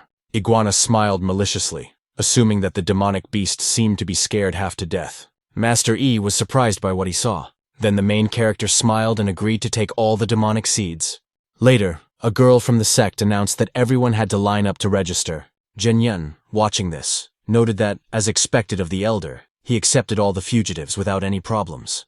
Iguang added that the fugitives with demonic seeds in their bodies had been spotted by the demonic beast, and they had not yet returned. He suggested that the beast was deliberately avoiding them and was doing something behind the scenes. Zhenyun sharply stated that he should not have said that, and how dare he show disrespect to such a great man.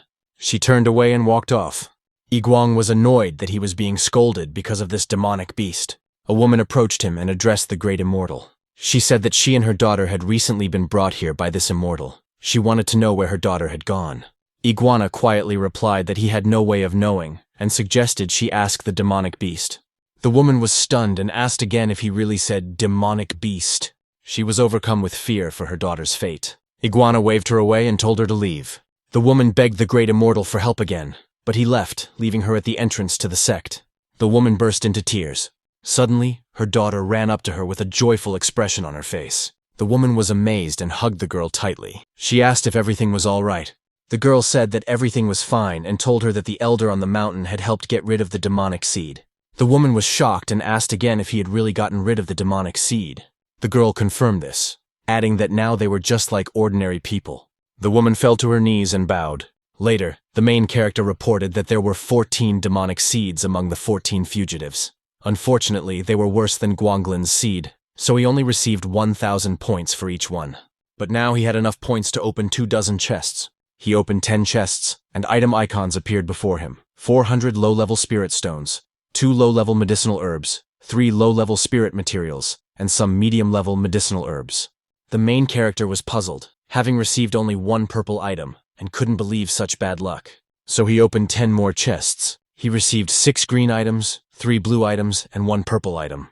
The system notified him that he had achieved the Indomitable Will of Heaven achievement and opened the reward, a random book. The main character was depressed after what had happened, and noted that even the style of the illustrations in the book was different from what he was used to. He hoped that it would not be another skill for growing herbs. After opening the book, he discovered that it contained the secret technique of the heavenly bodies, a method of cultivating the immortal class. The main character was surprised because this was the first time he had come across a truly worthwhile method. Sometime later, the main character was in a room with other members of his sect. He warned them in advance that he hoped for their understanding because he had invited everyone to show them several books he had written. The first work was devoted to spiritual plants and the law of divine agriculture, which Guanlan had already begun to study. The second book contained the secret technique of the heavenly bodies and was a cultivation method that several disciples could take and familiarize themselves with. Lin Gu believed that the protagonist spoke too casually about these techniques, even though the elder's work could not have been ordinary. However, there was no suitable place for cultivation near the Shenan sect's territory, and Lin Gu was afraid that he would not be able to be of any use. After that, the protagonist turned to the elder, asking if there were any instructions. The elder admitted that his life was coming to an end, as his cultivation path had reached a dead end. He said he was ashamed of his mediocrity, and regretted that he would not be able to see the blossoming of their sect. Those present were saddened by the elder's words. The main character said that immortal-level techniques allow one to harness the power of the sun, moon, and stars, and with enough diligent training, it is possible to overcome the limits that arise. Lin Gu and Zhubo Hong were amazed by what they heard, and wondered if they were really looking at an immortal-level technique, since such methods were only found in first- and second-class sects. The main character reasoned that the system did not require independent training. As soon as the character began to use the technique, it would automatically appear in the editor. After that, it was time to discuss the search for a new order for the Immortal Union. 5 days later, the woman and her daughter entered a small, dilapidated house. A disciple of the sect said that this was the village of Squin, whose inhabitants had fled after the invasion of the demons. Now people had to live here. The girl asked if the demons could return, and she was told about the protective barrier and the constant vigilance of the disciples. Then Jiang Yang and the girl picked berries from the bushes, and Guan asked why she was staying here, since the trial was over and all the disciples were ready to return to the sect. Jiang Yang stayed, and he tried to keep her, considering it unacceptable for the head of the students to engage in simple, unclean tasks typical of mortals. Jiang Yang freed herself from his grasp and explained that for the senior protagonist, there was no difference between mortals and immortals. If the disciples of the Shenan sect could work in this way, then she had the right to do the same. Guang was angry and suspected that she had been influenced by a demonic monster. Later, Gu Yu approached Jiang Yang and asked for a favor. Jiang Yang agreed to help. Guan was surprised that a simple formation master could speak to the chief disciple in such a tone. He used spiritual energy and created a magic circle. Gu Yu felt something strange and noticed the circle under her feet. She did not understand where this spell came from. Guang felt malicious and expected the trap to work. When the circle lit up, Gu Yu moved her foot and broke the key rune, destroying the spell. Guang was shocked by what had happened. Jiang Yang asked if Gu Yu was okay. She was grateful that she had managed to destroy the rune in time and stop the spell. She said she didn't know who had set the trap and considered the situation too dangerous. Jiang Yang flew into a rage and turned to Yiguan. He was frightened when she approached him and heard her demand that he leave immediately. She intended to ask the sect to forbid him from returning to Shenan territory. Yiguan was stunned and tried to say something, but Jiang Yang did not want to listen to him and turned away. He became angry and left, confident that one day he would make her treat him with respect. But as he took a step, he discovered a magic circle beneath him. He was surprised by the origin of the spell. After that, he was struck by a powerful electric energy. The main character said that this was a simplified version of the 9 transformations of the Yuan Luo formation, and asked if Yiguang understood what was happening. Zubo Hong said that he understood the explanation. He noted that on-site training was still necessary. When he saw Yiguan, who had been struck by lightning, he laughed, believing that he had no right to try to deceive Gu Yu. With such an elder, in his opinion, they had nothing to fear in the future. The main character asked if the tasks he had mentioned earlier had been published. Zhubo Hong confirmed this, and added that Elder Lin Gu had offered a reward to anyone who could provide a clue about the Immortal Union's order. Soon, a sect disciple brought in a girl named Zhu, who said she had a badge that might be related to their search. She held a small badge in her hands and explained that she had found it on the road, hoping to exchange it for food. The main character patted her on the head and acknowledged that the item was indeed an order from the Immortal Union. The disciple and Zubo Hong believed that it was now clear why the elder had accepted the refugees without hesitation. It was a prescient move. A message appeared on the system screen, asking if the main character wanted to activate the Snowbone Mountain quest. He thought that he had finally received another task. Later, he would need to go there to make a copy of the dungeon. He asked the girl what reward she wanted. She replied that her mother was ill and needed medicine, and that she dreamed of finding her father's remains and burying them. Those present were shocked by her request. The main character put his hand on her shoulder and promised to fulfill her wish. He remembered that Snowbone Mountain was a place where a small demonic fox was the head of the dungeon. After completing the level, a female amulet and a secret book were given out, so this time he intended to take 3 girls with him. Lin Gu decided that the elder's room was too small and needed to be replaced. However, before leaving, the main character demanded to hear from everyone whether they had achieved any results from their practice over the past few days. Bing apologized for her slow progress and said she would try harder. The main character noted that her talent only manifested itself in the process and mainly in battle. Xiao Jing'an admitted that he did not fully understand how to perform the technique. The main character understood that his talent manifested itself separately. He was slow in everything except fencing. Gu Yu also apologized. The main character mentally slapped himself in the face, thinking that at least they were trying. Lin Gu and Zhu Bohong felt that their own cultivation level had increased significantly and were surprised by the modesty of the young talents. They began to doubt whether they were capable of doing what even the young leader could not do. They wondered whether this was a true result or just an illusion. They were not sure whether to respond. The main character noticed their state and asked if something was bothering them. Lin Gu replied that the elder's thoughts were unfathomable, and he was still trying to understand them. Zhu Bohong agreed. The main character reassured them, saying that the question had been asked without any hidden meaning. Lin Gu decided he urgently needed a sip of tea. Zhu Bohong realized that it was their turn. After taking a sip, their bodies were filled with powerful energy. Bing noticed this and explained that it was a sign of an imminent breakthrough. The main character realized that thanks to several days of practicing the secret technique of the heavenly bodies, they were able to weaken the stagnation.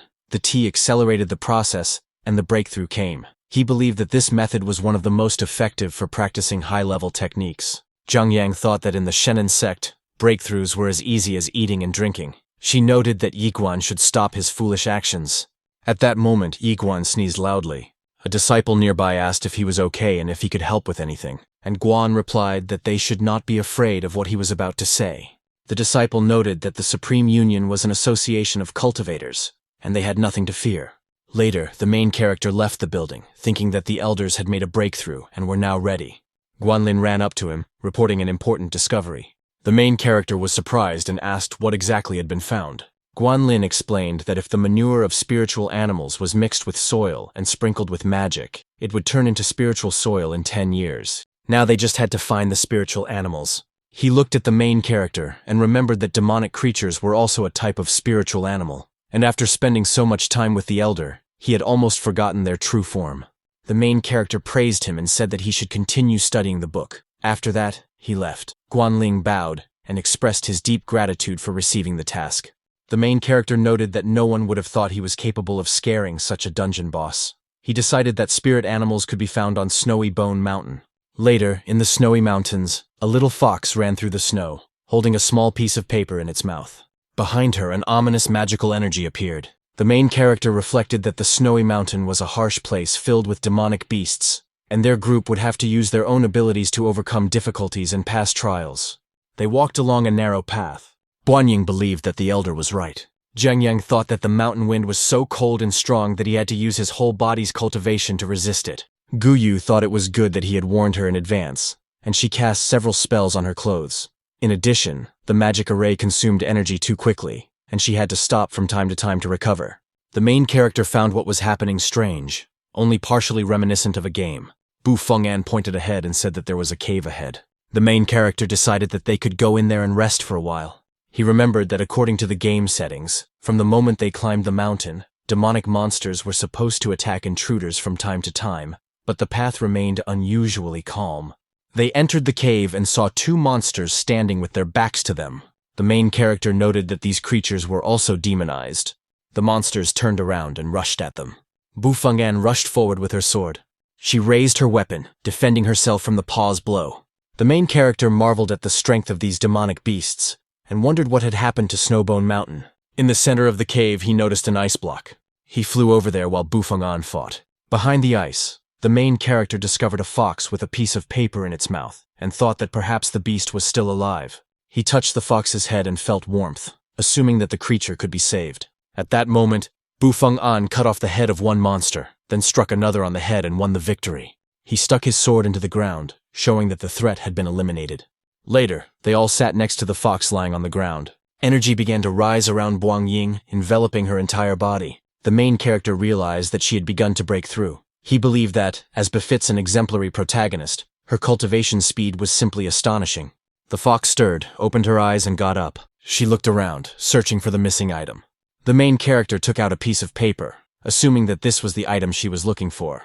He asked the fox to tell him what had happened on Snowbone Mountain.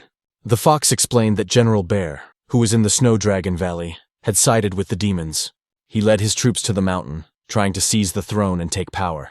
The young lady escaped through a secret passage, accompanied by soldiers. General Bear reported that they had left in a hurry and had not taken an important item with them. The general ordered a search of the entire mountain, believing that the fragments of bio belonged to him. The old fox said that the fragment of bio was an ancient secret of their monster clan, passed down by former masters, and under no circumstances should it fall into the hands of demons. He claimed that there were only 5 pages of the fragment, only one of which was real, and that it was here.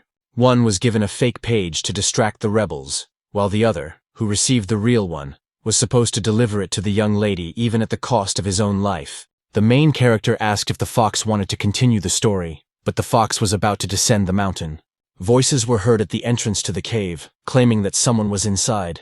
The main character realized that it would not be so easy to leave. The fox thought that he was also a beast, and that the 3 people accompanying him were powerful cultivators, and she did not understand why they were chasing the monster. The main character asked what exactly the fox was holding. Was it a fragment of bio? The fox was surprised by his knowledge. The main character noted that what they had before them was a fake. A message appeared in the system window stating that the editor had identified the fragment as fake. The old fox approached a large ice block, took out the real fragment, and uttered a spell in an unknown language. Magical energy gathered at the wall, and a secret passage opened in the mountain. The fox moved forward at a leisurely pace.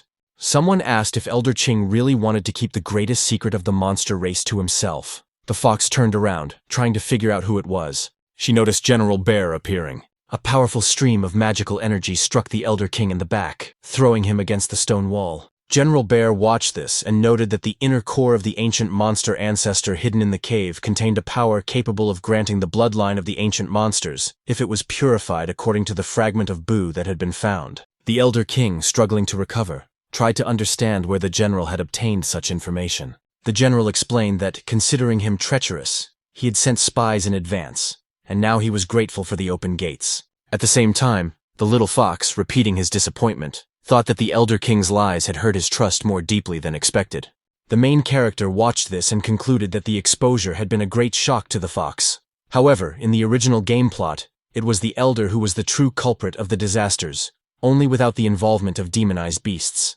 The group approached the bear guards, and one of them expressed outrage at the presence of humans.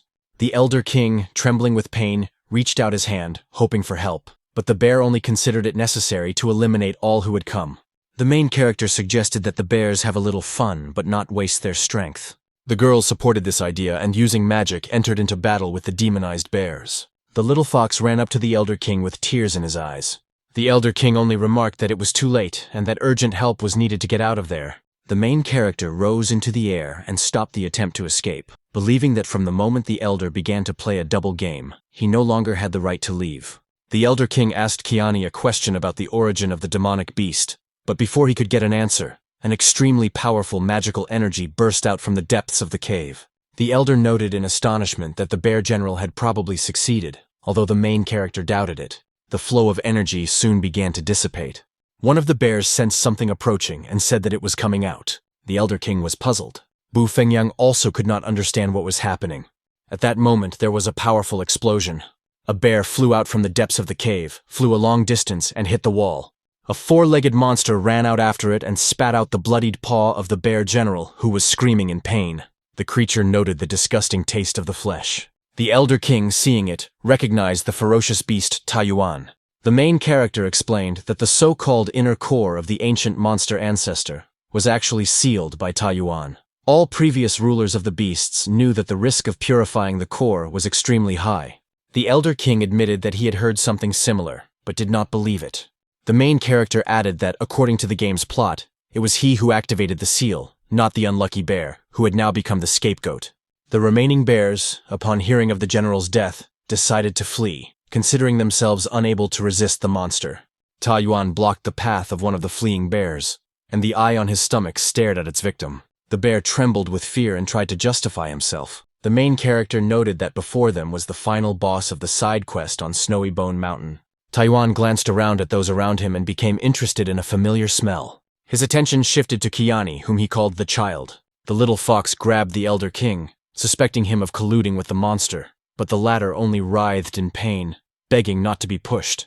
Taiyuan laughed and expressed his desire to eat the elder, considering his taste superior to most creatures. The main character gave the order to destroy the monster. The girls surrounded the beast. Taiyuan attacked and repelled their blows. Bu Fengyang mentally acknowledged that this enemy was stronger than Xiao Jinggang, and that the upcoming battle would be difficult. Taiyuan was surprised that the protagonist had managed to make human practitioners serve him, assuming that he had some kind of mental spell. The main character asked Kiani if there were any snow crystal pearls on the mountain. Kiani confirmed that they were still there, after which the main character ordered 3 pearls to be obtained. Wen ridiculed such audacity and declared that he would first kill the main character's team. The beast's gaze fell on Bu Fengyang and her heavy, non-magical sword. He attacked, surprised by her courage to stand in front. Bu Fengyang blocked the beast's blow using a special stance. Taiyuan was struck by the fact that the woman had created a strange aura that softened his attack. The main character noted that her heavy sword was not a magical weapon, and because of its owner, one had to masterfully control stances and kai to avoid wearing out the sword, which was beyond the reach of most practitioners. This is what developed her high reflexes and deep understanding of Ki. Taiyuan continued his attack, calling her technique a pathetic trick. However, an energy attack was approaching from one of the flanks. Jiang Yangyan used her skill, firing a multitude of energy projectiles. The main character noted that she was the strongest of the trio, but due to internal conflicts within her sect, her development was limited, and only after transferring to the Shan'an sect did her progress become rapid. Ta Yuan rapidly approached Guan Yu, intending to attack her, but suddenly noticed magical energy flaring up between him and Jiang Yangyang. He was struck by the appearance of the magical pattern. The main character mentally noted that Guan Yu had started out behind, but possessed outstanding talent in weaving spells, was able to perceive the entire battlefield as a single magical array, and support her allies at the right moment. Ta Yuan destroyed the array that had formed, enraged that someone dared to delay him. The main character concluded that the beast had been sealed for a long time, and no longer possessed its former power. The trio would still have to fight with all their might, but victory would eventually be possible. After some time, a rumor spread in the Shan'an sect about the appearance of a new hall of trials. However, the sect seemed too remote for visitors, and some doubted the necessity of a visit. Others argued that the Xingu sect was an ally of the High Alliance, and therefore, since it had come with a report, they could not lose face. The envoys discussed their next plan. They would have to take the beast, and refusal would mean being equated with demons, after which the entire world of the righteous would turn against the Shan'an sect with spells and sanctions. The envoys approached the gate. The guard asked about the purpose of the visit, after which one of the guests presented the emblem of the Supreme Alliance Embassy and announced their intention to conduct an investigation. The surprised guard immediately went to report the arrival of the guests. Soon the envoys followed him inside. After a while, the elders Ling and Zhu Bohun appeared before them. The envoys asked why they were being greeted by the elders and where the head of the sect was. Lingu explained that the head had gone into seclusion for training and had not yet returned. Zhu Bohun, watching closely, sensed that the envoys had not come in peace. Without going into details, the guests suggested going inside. Soon everyone was seated. One of the envoys tasted the tea and spat it out in disgust, considering such a drink unworthy even for a small border sect. The elders exchanged glances, realizing that the guests' attitude was biased against them from the outset. The envoys reported that they had received reliable information that a demonic beast was hiding in the Shan'an sect. The elders immediately denied this. Then the guests mentioned that they were talking about the elder, whose true form was the young beast Qiani. Ling emphasized that this elder was respected by all, and openly helped students and people by participating in the fight against demons. However, one of the messengers slammed his fist on the table, accusing the elders of justifying the monster and demanding the immediate surrender of the beast. Ling inquired what would happen if they refused. The answer was ominous. The sect would be declared demonized and become the enemy of all righteous people in the world.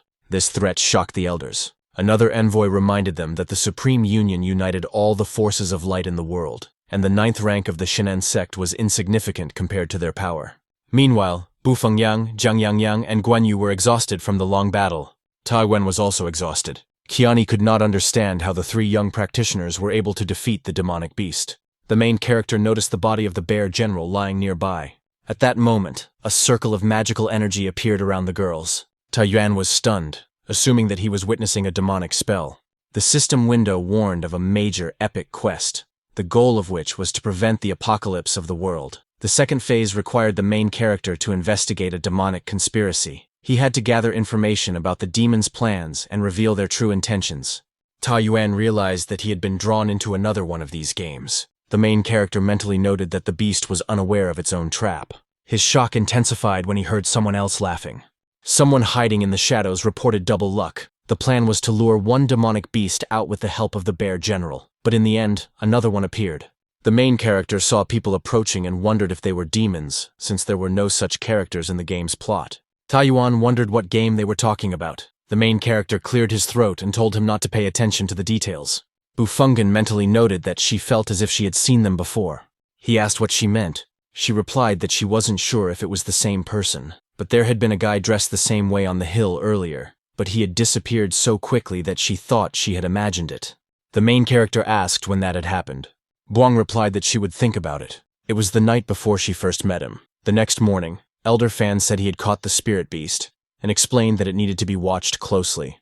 The main character thought that he had always wondered how this elder was able to catch Jian's child with his level of cultivation. Now it seemed that perhaps he, like the bear general, had been used by demons. The demons said that his goal was to capture 2 demonic beasts. If the other one had surrendered, he could have spared their lives. He noticed something he had seen. Gu said she could try to remove the spell. The demon asked why they were standing there and demanded that the network be shut down immediately. Taiyuan struck the barrier and claimed that Erde would not get away with this. Suddenly, magical energy enveloped his entire body. He said he couldn't get rid of it. Numerous magical ropes wrapped around the girls' bodies. The demon laughed and claimed that even such a ferocious beast had been caught, and asked if he really still wanted to oppose the demons. Taiyuan thought this meant that this group of demons feared his power, so they waited until they had exhausted each other before capturing them all at once. He blamed Jian's child. He noticed a human figure in the smoke. The main character emerged from the smoke in human form, holding a sword. Jian wondered if he had really used his transformation skill. The girls were happy to see his human form. He wondered why they weren't panicking at all. The main character said that they had performed well in the trials, and he would take care of the rest. The system notified him that it was beginning to analyze the spell. He went on the offensive, announcing that the weak points had been found. He struck with his sword and destroyed the barrier around them. The demon ordered him to stop. The two demons were shocked by what they saw. The main character struck 2 blows and defeated these demons. The chief demon said that they were not even capable of stopping him. The main character jumped up, preparing to attack, but the demon uttered something in an unknown language. Bufungan asked what exactly the demon was saying. Jiang claimed that she did not understand, probably because it was their language. Manfeiku thought that he was indeed able to understand it. Perhaps this was because he was a system. The demon spoke in his own language, saying that they could no longer tolerate this, and that he needed urgent help. He was waiting for a direct connection. Manfeiku rushed forward, raising his sword. A powerful burst of energy surrounded the demon and threw him back, but he managed to land on his feet. The demon who appeared asked if this was an enemy he needed to deal with himself. He said that since he had caught 2 demonic beasts, he would spare him this time. The main character asked who he was. It sounded like some kind of summoning spell. The summoned demon said that he was one of the 9 emperors of the demon race, Liba, and that what was visible now was only part of his image. The main character asked why he was catching demonic beasts. Liba replied to the little demonic beast that he would find out later. The main character said that he would ask again later. He began to run towards the demons, holding his sword. Liba said that he was overestimating his strength.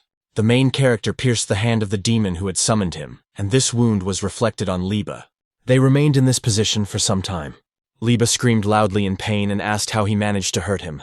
The main character said that he had not originally intended to use the first sword, but even he himself did not know that it would suddenly appear. Perhaps this caused him to misjudge his strength. Liba thought that this guy's power was strange, and that he was really able to damage his own body. The main character said that he would ask the question again. What was his goal? Liba summoned several swords floating around him and said not to get carried away. He launched these swords at high speed. The main character placed 2 fingers on the sword, and a magic circle of fire energy appeared behind him. Buang said that this was the sword technique of Master Xiao Jing'an, but with the power of the secret technique of the heavenly body included. Ta Yuan asked where they still had the strength to explain anything. Zhang said she understood everything. Gu claimed she was still far from that.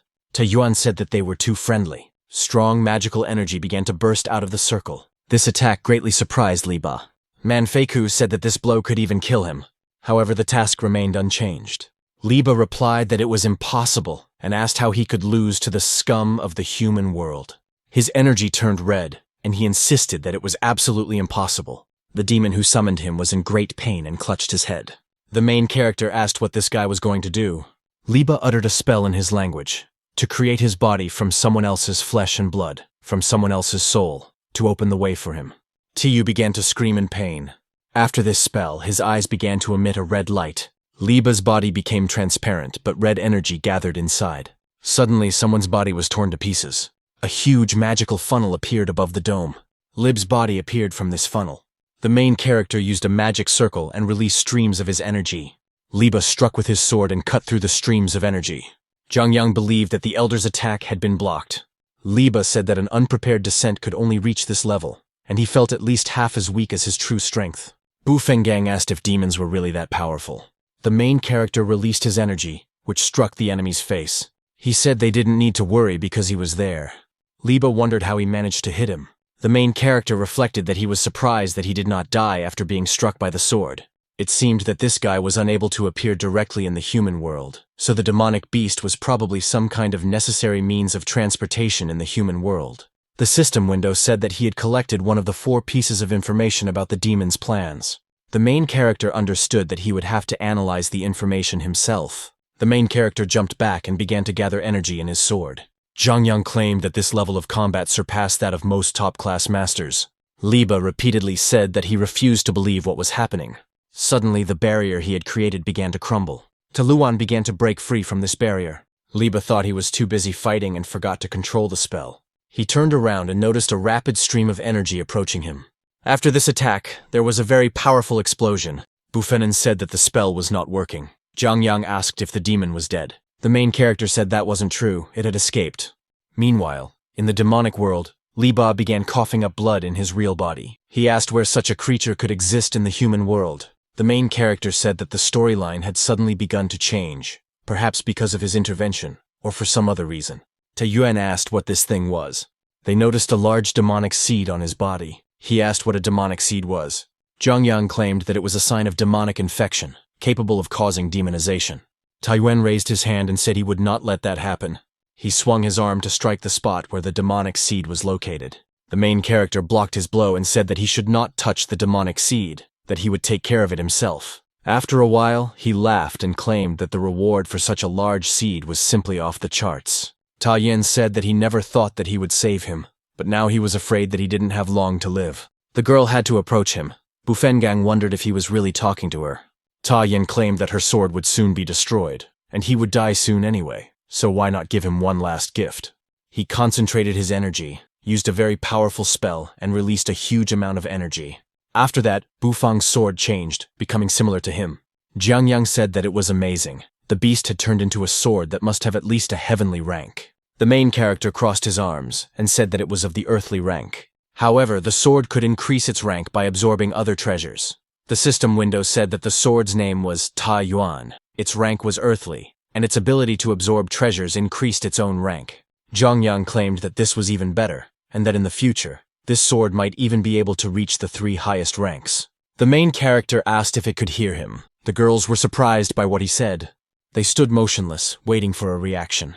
Luang asked how he could determine that. Bufungan claimed that he could not only hear, but also speak. A note appeared in the system window. Yuan's true body had its own consciousness and could rebel against the user. The main character said that if he wanted to become a sword, so be it, but he had to keep his desires to himself. Yuan was afraid of him and agreed. After that, the inscription in the window changed from "may rebel against the user" to "has a connection with the user's consciousness." The main character looked back and asked if the fox had run away. It seemed he would have to search for it on his own. Suddenly, he heard a voice calling him and realized it was Xiao Jing'an. He asked what had happened. The elder said that Elder Zubohu had been attacked by the Supreme Alliance. This raises doubts, because the Supreme Alliance is considered an association of righteous cultivators, yet it still attacks, accusing the elder of following the demonic path. At this time, Zubohu is in the forest and maintains a protective formation around himself, surrounded by a magical barrier. He is attacked with magic spells, which causes him great stress. The attacker believes that he has locked himself in his defense like a turtle in its shell, and that even after many attempts, the barrier cannot be broken. Another attacker claims that Zubohun has gathered the ashes of a demon with the help of the formation, and is doing something suspicious. Otherwise, he would have stopped resisting long ago. Because of the siege, the attackers believe that the Shenmen sect has truly gone down the path of demons, and that they must not be allowed to carry out their plans. Jubohun recalls how one of his students asked him to return her father's bones for burial. He promised the main character that since he was going to the snowy mountains, he would fulfill her request.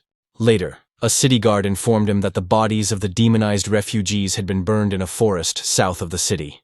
Zubohun arrived there, saw the place of burning, and tried to collect the scattered ashes with the help of a formation. He drew a magic circle, and the ash particles he needed began to rise from the ground. At that moment, he felt a magical attack directed at him, and was able to block it with his energy. The members of the Supreme Alliance accuse him of serving demons and demand that he surrender. Jubohun suffers from the blow, and wonders why the representatives of the Union have come again and want to cause trouble. The old man among the attackers claims that the Shenmen sect robbed the secret kingdom and killed several of their disciples. He demands fair punishment from the Supreme Alliance. The attackers believe that the sect has been bewitched by a demonic beast, and has now become the enemy of all righteous people. If they are not destroyed today, they believe that heaven will be angry. Jubohun understands that the ashes are extremely unstable, and if the spell is interrupted, they will disappear. He has already made an effort and cannot let the girl down, so he must first send a message to the sect and ask for support. The old man notices that he is trying to use the transmission stone to call for help and orders him to stop. The enemy uses a spell and strikes, causing a powerful explosion, but Zhu Bohun defends himself with a barrier formation. However, he realizes that he doesn't know how much longer he can hold out. Fortunately, the main character had previously taught him how to use two spells at the same time. He notices a crack in the barrier and realizes that the situation is becoming critical. The attacker summons the divine lightning of the 9 heavens to purify the demonic energy. The lightning strike creates new cracks. Zhu Bohun is wounded and coughs up blood, after which the barrier begins to disappear. The old man demands that the spell on the ground be destroyed as quickly as possible. The attacker strikes him with lightning. Zhu Bohun tries to hold the spell, realizing that it must not be interrupted. There is a powerful explosion of electrical energy. The attacker laughs at his self-confidence, but suddenly notices the disappearance of his companion standing nearby. The main character is nearby, holding this man. He throws him to the ground. The attacker is surprised, not understanding how he got there so quickly. Zhu Bohun is shocked by the appearance of the senior cultivator. The girls run up to them and turn to the elder. He is confident of his safety, now that the main character has arrived. Zhu Bohun notices that the cult leader has changed his sword, and it looks strange. The attacker also sees the sword and finds it ominous. The old man claims that Zhu Bohun robbed the secret kingdom and killed several of his disciples. He demands retribution on behalf of the giant insect. Jianyang believes that they were the first to find the secret kingdom and that the attackers tried to kill them, so justice is not on their side.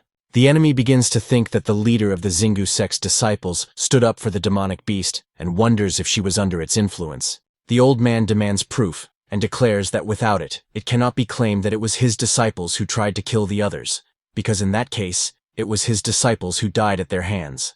Jinan gets angry and prepares to respond, but the main character stops her, believing that it does not matter. He understands that no one here has come to reason sensibly. From his point of view, if justice means his life, then his opponents may try to take it. The attacker thinks that this conversation will lead them to their graves and does not know how to respond.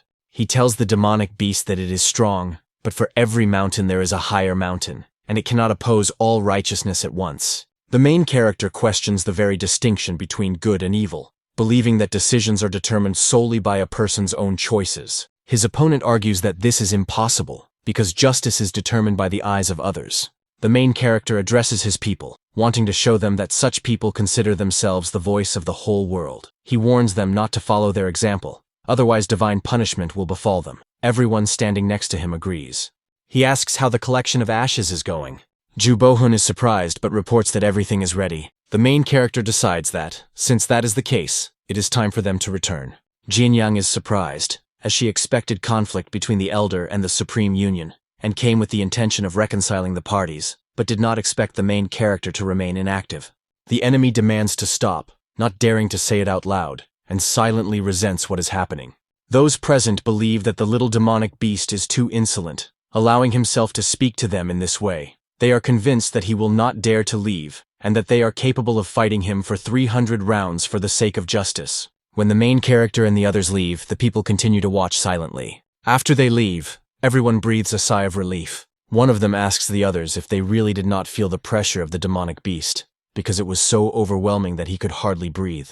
The others are skeptical, but admit that if they hadn't been so paralyzed by fear, they wouldn't have let the situation end this way. Another man believes that this is not the case, but his companion covers his mouth and asks him to just believe. Lu Kai approaches them and asks them to call a doctor. Sometime later, at the entrance to the cave, where words about the secret kingdom of the immortal union in the snowy bone mountains are carved on a stone, the main character stands in front of this cave. He reflects that although he has discovered a new secret world and obtained a sword, he has received no other rewards, and the spirit beast has still not been found. Due to negative rumors spread by the Supreme Union, they have been declared a demonic sect. This has led to the fact that no sects, except for their closest allies, come to train anymore. In essence, their sect remains little known and insufficiently powerful, making it an easy target for suppression. Suddenly a huge shadow appears above him. He looks up and sees a huge fish flying through the sky. The main character notices that it is apparently a demonic creature, a dead perch created by the head of the game developers as a joke. He remembers who this fish belongs to. At that moment, a human figure appears on its body, announcing the arrival of the fourth master of the Chuan Yuan Pavilion, Xuan Man, who has come to visit the shaman sect elder and everyone else. The main character notes that he has staged a loud performance, and that it is more of a demonstration of power than a visit. Zhu Bahong reports that the Chuanyuan Pavilion became famous 30 years ago thanks to 4 pavilion masters with outstanding abilities. But because of their bullying of the weak and killing of the innocent, they were recognized as a demonic sect. In terms of power, it surpasses even the Jing sect.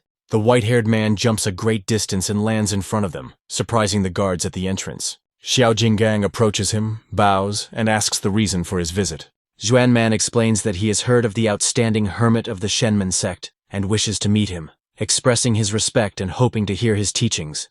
Xiao Jinggang replies that the senior protagonist does not wish to meet him, and therefore the guest must leave. Xuanman suggests not rushing to a decision, stating that he has brought a gift. He opens a chest containing 3 glowing tablets, which are believed to be of the heavenly rank of Kai Ora Jun. The guard is amazed, considering them incredibly valuable. Xuanman informs him that thanks to their sect, everyone is now searching for these items, and that his sect has managed to obtain 3 of them. Xiao Jinggang remains silent, observing the contents. Xuanman smiles, and says that these tablets are only a small token of gratitude. If the elder agrees, the Chu Yin Pavilion wishes to unite with their sect and cooperate in the future. Xiao Jinggang says that this is impossible, as the elder has made it clear that the Shenmen sect does not intend to follow the path of demonic sects. Xuanman laughs loudly and asks if he remembers correctly. Their sect is also listed as demonic. The so-called righteous ones were not going to forgive them anyway, so it would be better to look for allies rather than enemies. The guard who witnessed the incident merely snorted. In his opinion, Xuanman was so arrogant that he dared to threaten them. Xuanman himself was puzzled as to who this sect thought they were. They had decided to oppose both the righteous and the demons at the same time, especially now that the demons were invading. Even a demonic beast would not be so stupid as to not understand what it needed. Manfu and Xiaoxingan talked, after which Manfu reported that the elder had recognized the dead perch as good, but was leaving it here, and ordered Xuanman himself to be expelled. Xuanman clapped his hands and, with a crooked smile, remarked that this was not bad for someone who dared to go against the righteous, relying only on his own strength. However, in his opinion, this elder clearly underestimated the cultivators of this world. After all, the dead perch was a product of chaos, and the power of decay was hidden within its body. Even a heavenly ranked protective seal would not last long. Zub Bohun noticed that the demonic beast was trying to destroy the mountain defense formation. Xuanman just smiled. They had nothing to worry about. He had many spells in the Cheyun Pavilion. If they agreed to cooperate, he would help them find something much better. Meanwhile, the dead perch floating in the air began to take a deep breath, but suddenly recoiled sharply. Something had frightened it. He saw Manfu on his head, who calmly warned him not to continue. The enraged protagonist raised his foot and slammed his mouth shut with a powerful blow, just as it began to draw in air. Manfu reminded him that he had warned him not to do this. A mark from the blow remained on the fish's head, and it grimaced in pain. Xuanman wondered why the dead perch was so slow, and Xiaoxingan even yawned and asked if it was finally going to leave. Angered, Xuanman declared that the Shen'en sect had decided to insult everyone, both the righteous and the demons. After that, he ordered the dead perch to leave. Looking around, Xuanman suddenly asked where his base had gone. Guang Yin and the Guang sisters were surprised at how small the perch had become, because just a moment ago, it had been huge. The frightened perch peeked out of the pond and trembled. Xiaoxingan bowed to the elder and noted that Xuanman had left. Did he not even want to take the tokens he had brought? Manfu waved his hand. Let him leave them. He said that the tokens possessed the aura of a heavenly treasure of the Kaiora rank, but there was something strange about them. In the game, such tokens were simply special items without classes or ranks, so something was wrong here.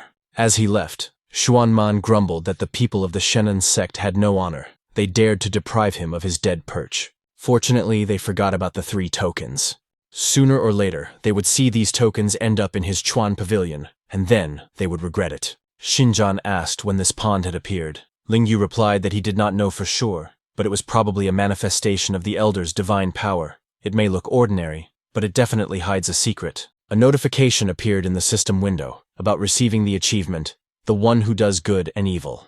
The reward was a mysterious piece of furniture, a pond that looked like any other. The recognition skill was still not unlocked. Manfeiku thought. Since the ability had not been activated, he needed to continue attracting people of destiny. A disciple approached the elder and reported that Lady Jiang Yang was requesting an audience. She approached, and Manfu asked if she had already returned. The girl replied that, on the orders of the sect leader, she had brought several disciples to the secret area of the snowy Bone Mountains for training. Manfeiku was surprised. After all, the Shenan sect had already been officially registered as demonic, so why was the Zinc sect still cooperating with them? Zhang Yang explained that she had come to discuss the situation of the Shenan sect. The old master assured her that there was no need to worry. He was going to appeal to the High Union to challenge the accusations. The girl was amazed by this decision. The master continued. Despite the rumors and words of outsiders, the Shenan sect had been kind to them. Thanks to the guidance of their elder, it had made tremendous progress. As for the difference between good and evil, he trusted her judgment, even though he had not yet seen this elder himself. The disciples who had been sent to the Shenan sect earlier returned much stronger. This time, she could choose a few more. It would be an expression of their relationship. Zhang Yang agreed. The master added that he wanted to convey another message to the elder. From the moment the news about the collection of Immortal Union tokens spread, tokens of unknown origin began to appear everywhere. Each of them possessed an aura of heavenly rank and became a cause for battles between sects. However, it later became clear that many of them were forged from discarded magical treasures and would turn into useless scrap metal in 10 days. It was unknown who could have had the means to afford such things. Zhang Yang explained that the investigation was ongoing, but so far there were no results. At times like this, the shortcomings of a small sect became particularly apparent. The lack of people limited even the ability to conduct the simplest investigations. Then, Zhang Yang reported on the second point. The junior disciple had brought another person with her. This man in a large hat immediately began to inspect the buildings and indignantly inquired who had been doing the repairs. In his opinion, the place looked so bad that he wanted to forget about it. However, everything was done in order to pay off debts to the Zinc sect, so all that was needed was to help them quickly build the courtyard. Zhang Yang explained that Nanggong Moen was an ordinary practitioner and a well-known master builder. Many buildings of various sects had been built under his leadership.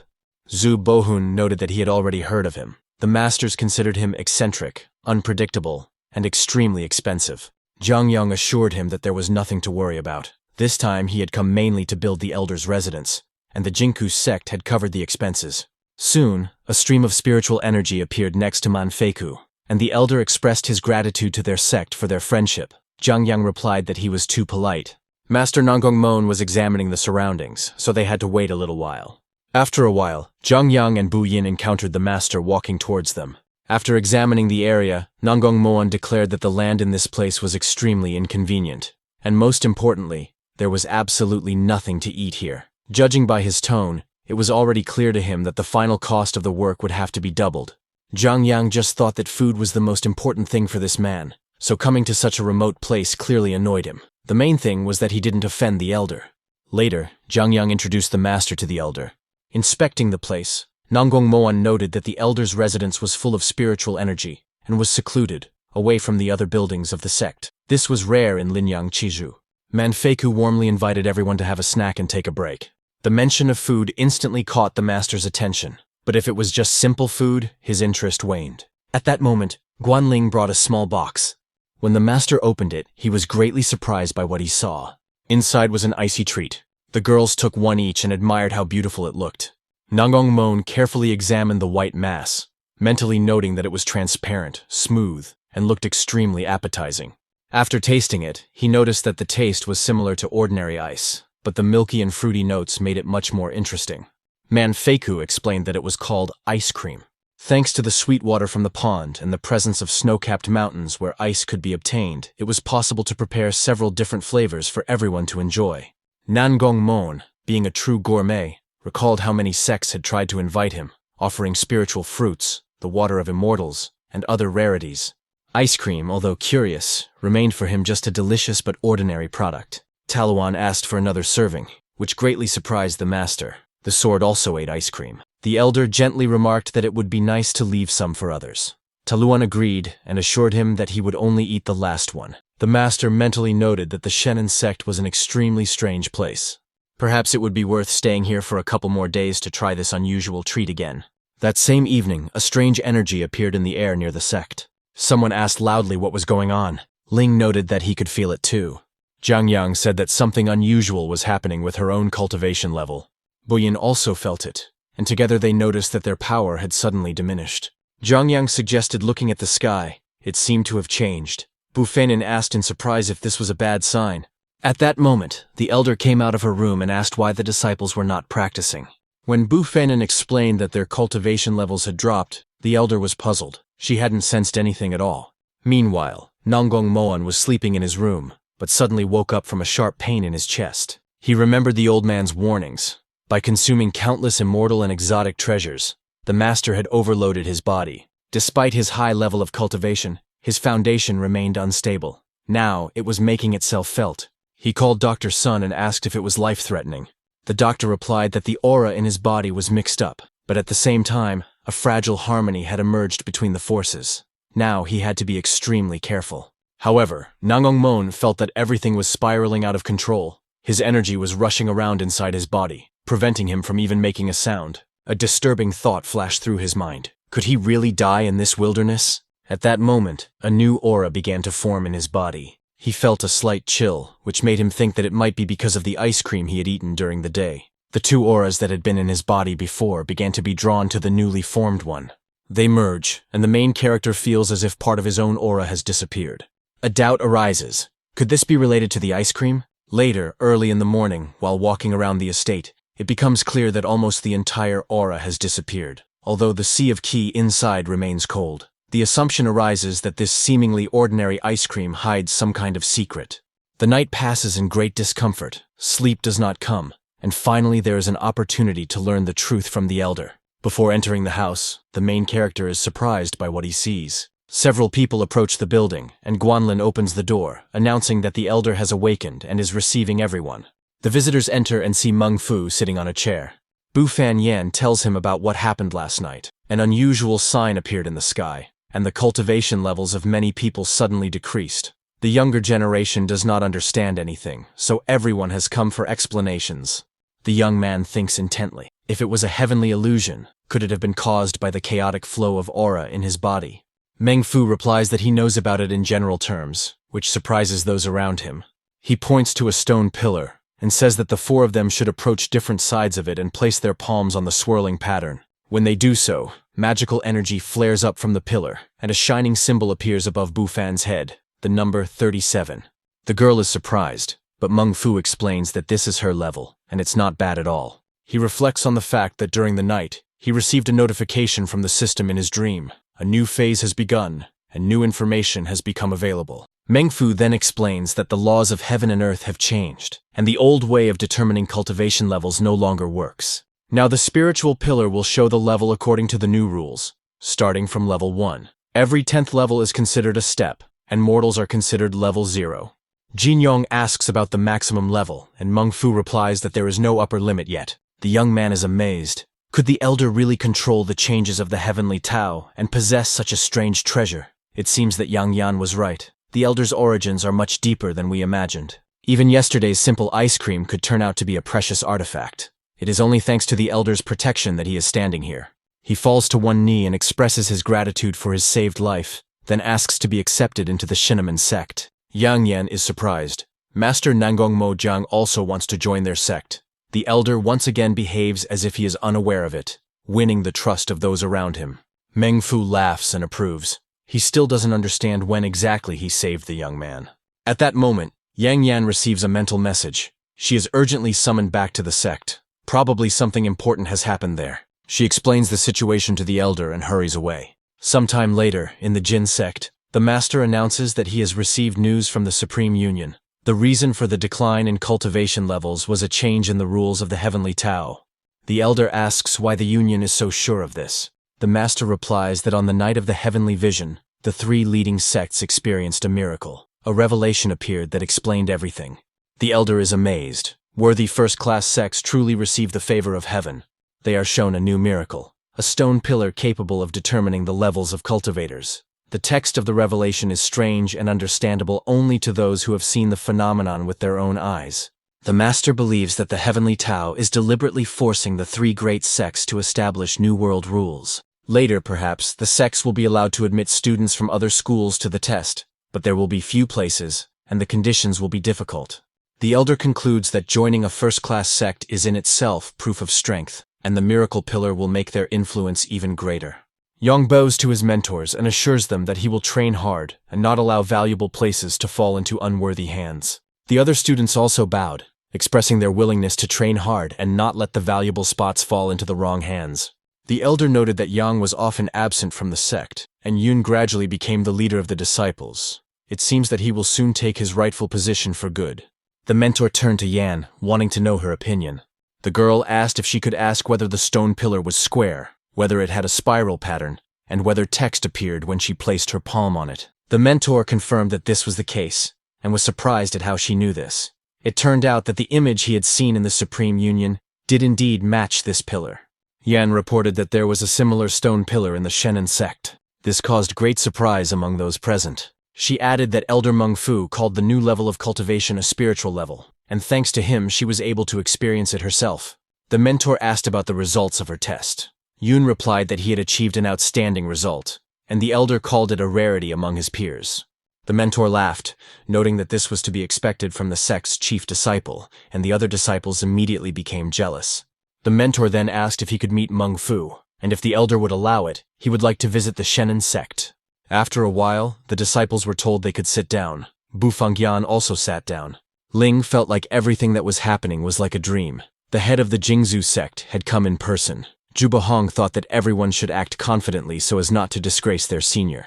The sect master explained that he had come in a hurry and had not had time to prepare gifts, but he had something that might please the head of the Shen'an sect. Magical energy appeared on the floor and began to take shape. It turned out to be rare spirit beasts, water cloud deer. Once tamed, they could serve as riding animals. Gui knew that the master had spent 6 months of hard work to catch these two beasts, and they were dear to him. She did not expect such a generous gesture, to give them to the elder Meng Fu. The deer looked around and were surprised by the unusually thin aura in this place. The elder did not intend to clarify that the animals would now live here. The master agreed, adding that this was indeed the plan. One of the deer turned away, declaring that he would not even consider staying here obediently just because they had been caught. Better to die than to live in such a place. The master thought the animals were too rude. The deer headed for the exit, noting that if the master wanted to keep them here, he could leave them as dead bodies. Tang pointed out that the animals would hardly dare to cross the threshold of this place. Where did they get the courage to speak so boldly? Inside the Shen'an sect, the deer looked around again and asked what this fierce aura was. They heard a voice. Tal Yuan advised them to return immediately. The master was surprised to notice that the sword had spoken. Yang explained that the heavy sword was the transformed Tiwin. Buang apologized, saying he couldn't help himself, and admitted his guilt. The deer were amazed by his appearance and asked why he was there. The master admitted that the misunderstanding was his fault. He had not explained everything to them from the beginning. He suggested that they think again. After a while, the group found themselves on the street. Born reported that the elder Meng Fu was still resting, and that they could explore the surroundings for now. They approached a stone pillar and saw a large crowd around it. Yang explained that the students who had come for training had already passed the test. Bu Fangyan noted that due to limited resources, only one spiritual dimension pillar could be placed here for now, and she was worried that it might seem frivolous. The master examined the pillar. The very pillar that the 3 first-class sects considered their greatest treasure stood here as an ordinary object. He realized that only the senior Meng Fu had enough power to afford such a thing. The disciples discussed the renewal of the first place. One of them noticed the sect leader and hurried to bow. The master asked what was going on. The stone slab listed the names of the masters: Hidden Sword Cave, Ren Junling, Jinghu Sect. Completion time, 1 hour and 14 minutes. Level 31. Shu Yin Hai, Jinghu Sect. Time, 1 hour and 18 minutes. Level 34. Chang He Hui, Jinghu Sect. Time, 1 hour and 34 minutes. Level 30. The master asked what this meant. Bu Fangyang explained that it was the leaderboard. It was created by Elder Nangong Mo Wan at the request of Elder Meng Fu so that disciples could see their abilities and progress.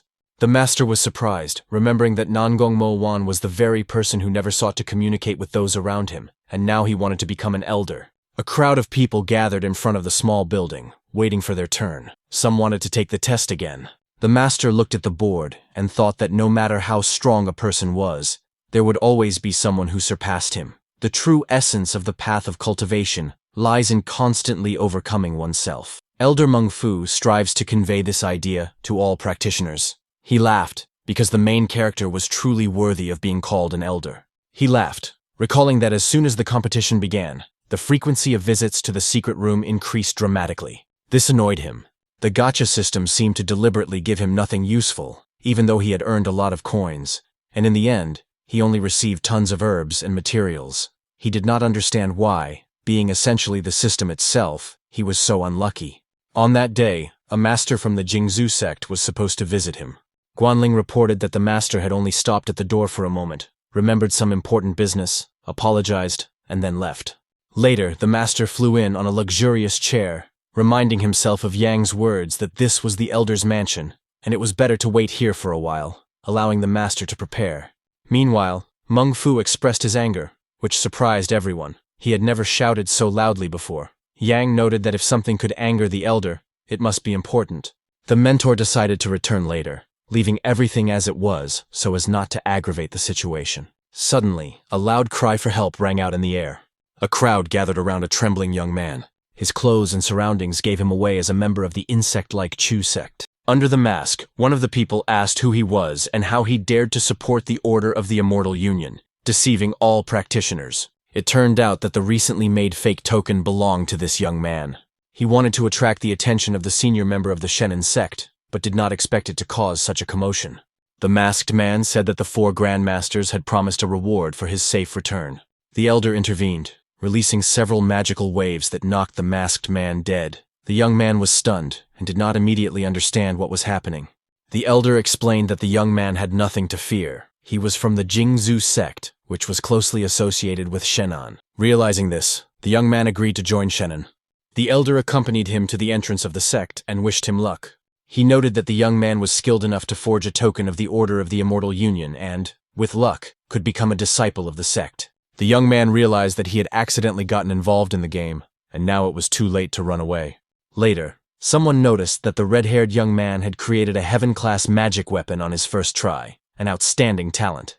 In the Valley of Fire, he must be protected so that no one learns of this child's existence. With further training, he would undoubtedly become a true master of weapons. However, this man was soon killed and left on the floor. Another man noticed that there were many sky-class magical weapons hidden in the Valley of Fire, and decided that he needed to search for them carefully in order to get rich. He ran his sword across the floor, leaving sparks, which frightened Dun, who was hiding under the floor. The guard called the young man, reminding him that the elders and chiefs were already waiting for him in the waiting room. Du realized that once he had only wanted to sell fakes, but now he was involved in dangerous events. A painful memory resurfaced inside him. Once, a man had stabbed him in the arm with a sword, punishing him for selling fake weapons and wanting to teach him a lesson. Jiang Yang met him in the waiting room. She asked if it was true that the head of the Jingu sect himself had sent him. Hearing this, the young man turned even paler. He hastened to confess. He was a swindler who simply wanted to make money, and his pursuers were just angry members of the Chu Yin sect. He had insulted them, run away from them, and accidentally gotten caught up in this farce. He never expected that the head of Jingzhou would personally intervene and send him here. His words caused surprise, but at that moment, Meng Fu himself entered the hall. All the disciples stood up and bowed. The elder approached the young man and asked him directly if he wanted to join Shenuman. The room fell into a heavy silence. The young man felt his hands trembling. The elder's gaze was no less oppressive than the master's aura. He admitted that he would like to, but considered himself too worthless to become a weaponsmith. The elder raised an eyebrow and said that he could do it. Surprise replaced confusion. A description appeared in the system window. Character of Destiny, Shilin Dong. Vitality, 6. Physique, 7. Knowledge of Nature, 9. Luck, only 2. Passive skill, Master Craftsman, Rank A. The use of medium and high-level spiritual materials temporarily increases the speed and probability of successful forging. Techniques, Scarlet Flame, Mysterious Rank, Blacksmithing Rank, A. Hereditary Craftsmanship of the Flame Valley, with bonuses to metal and fire materials. Man Feiku remembered that in the game world, this character served as an NPC capable of improving players' weapons. The low chance of success scared most people away, and only the rich dared to take the risk. Shilin Dong charged the same fee even if the magical treasure was destroyed. This led to suspicions that the developers had deliberately lowered the probability of success.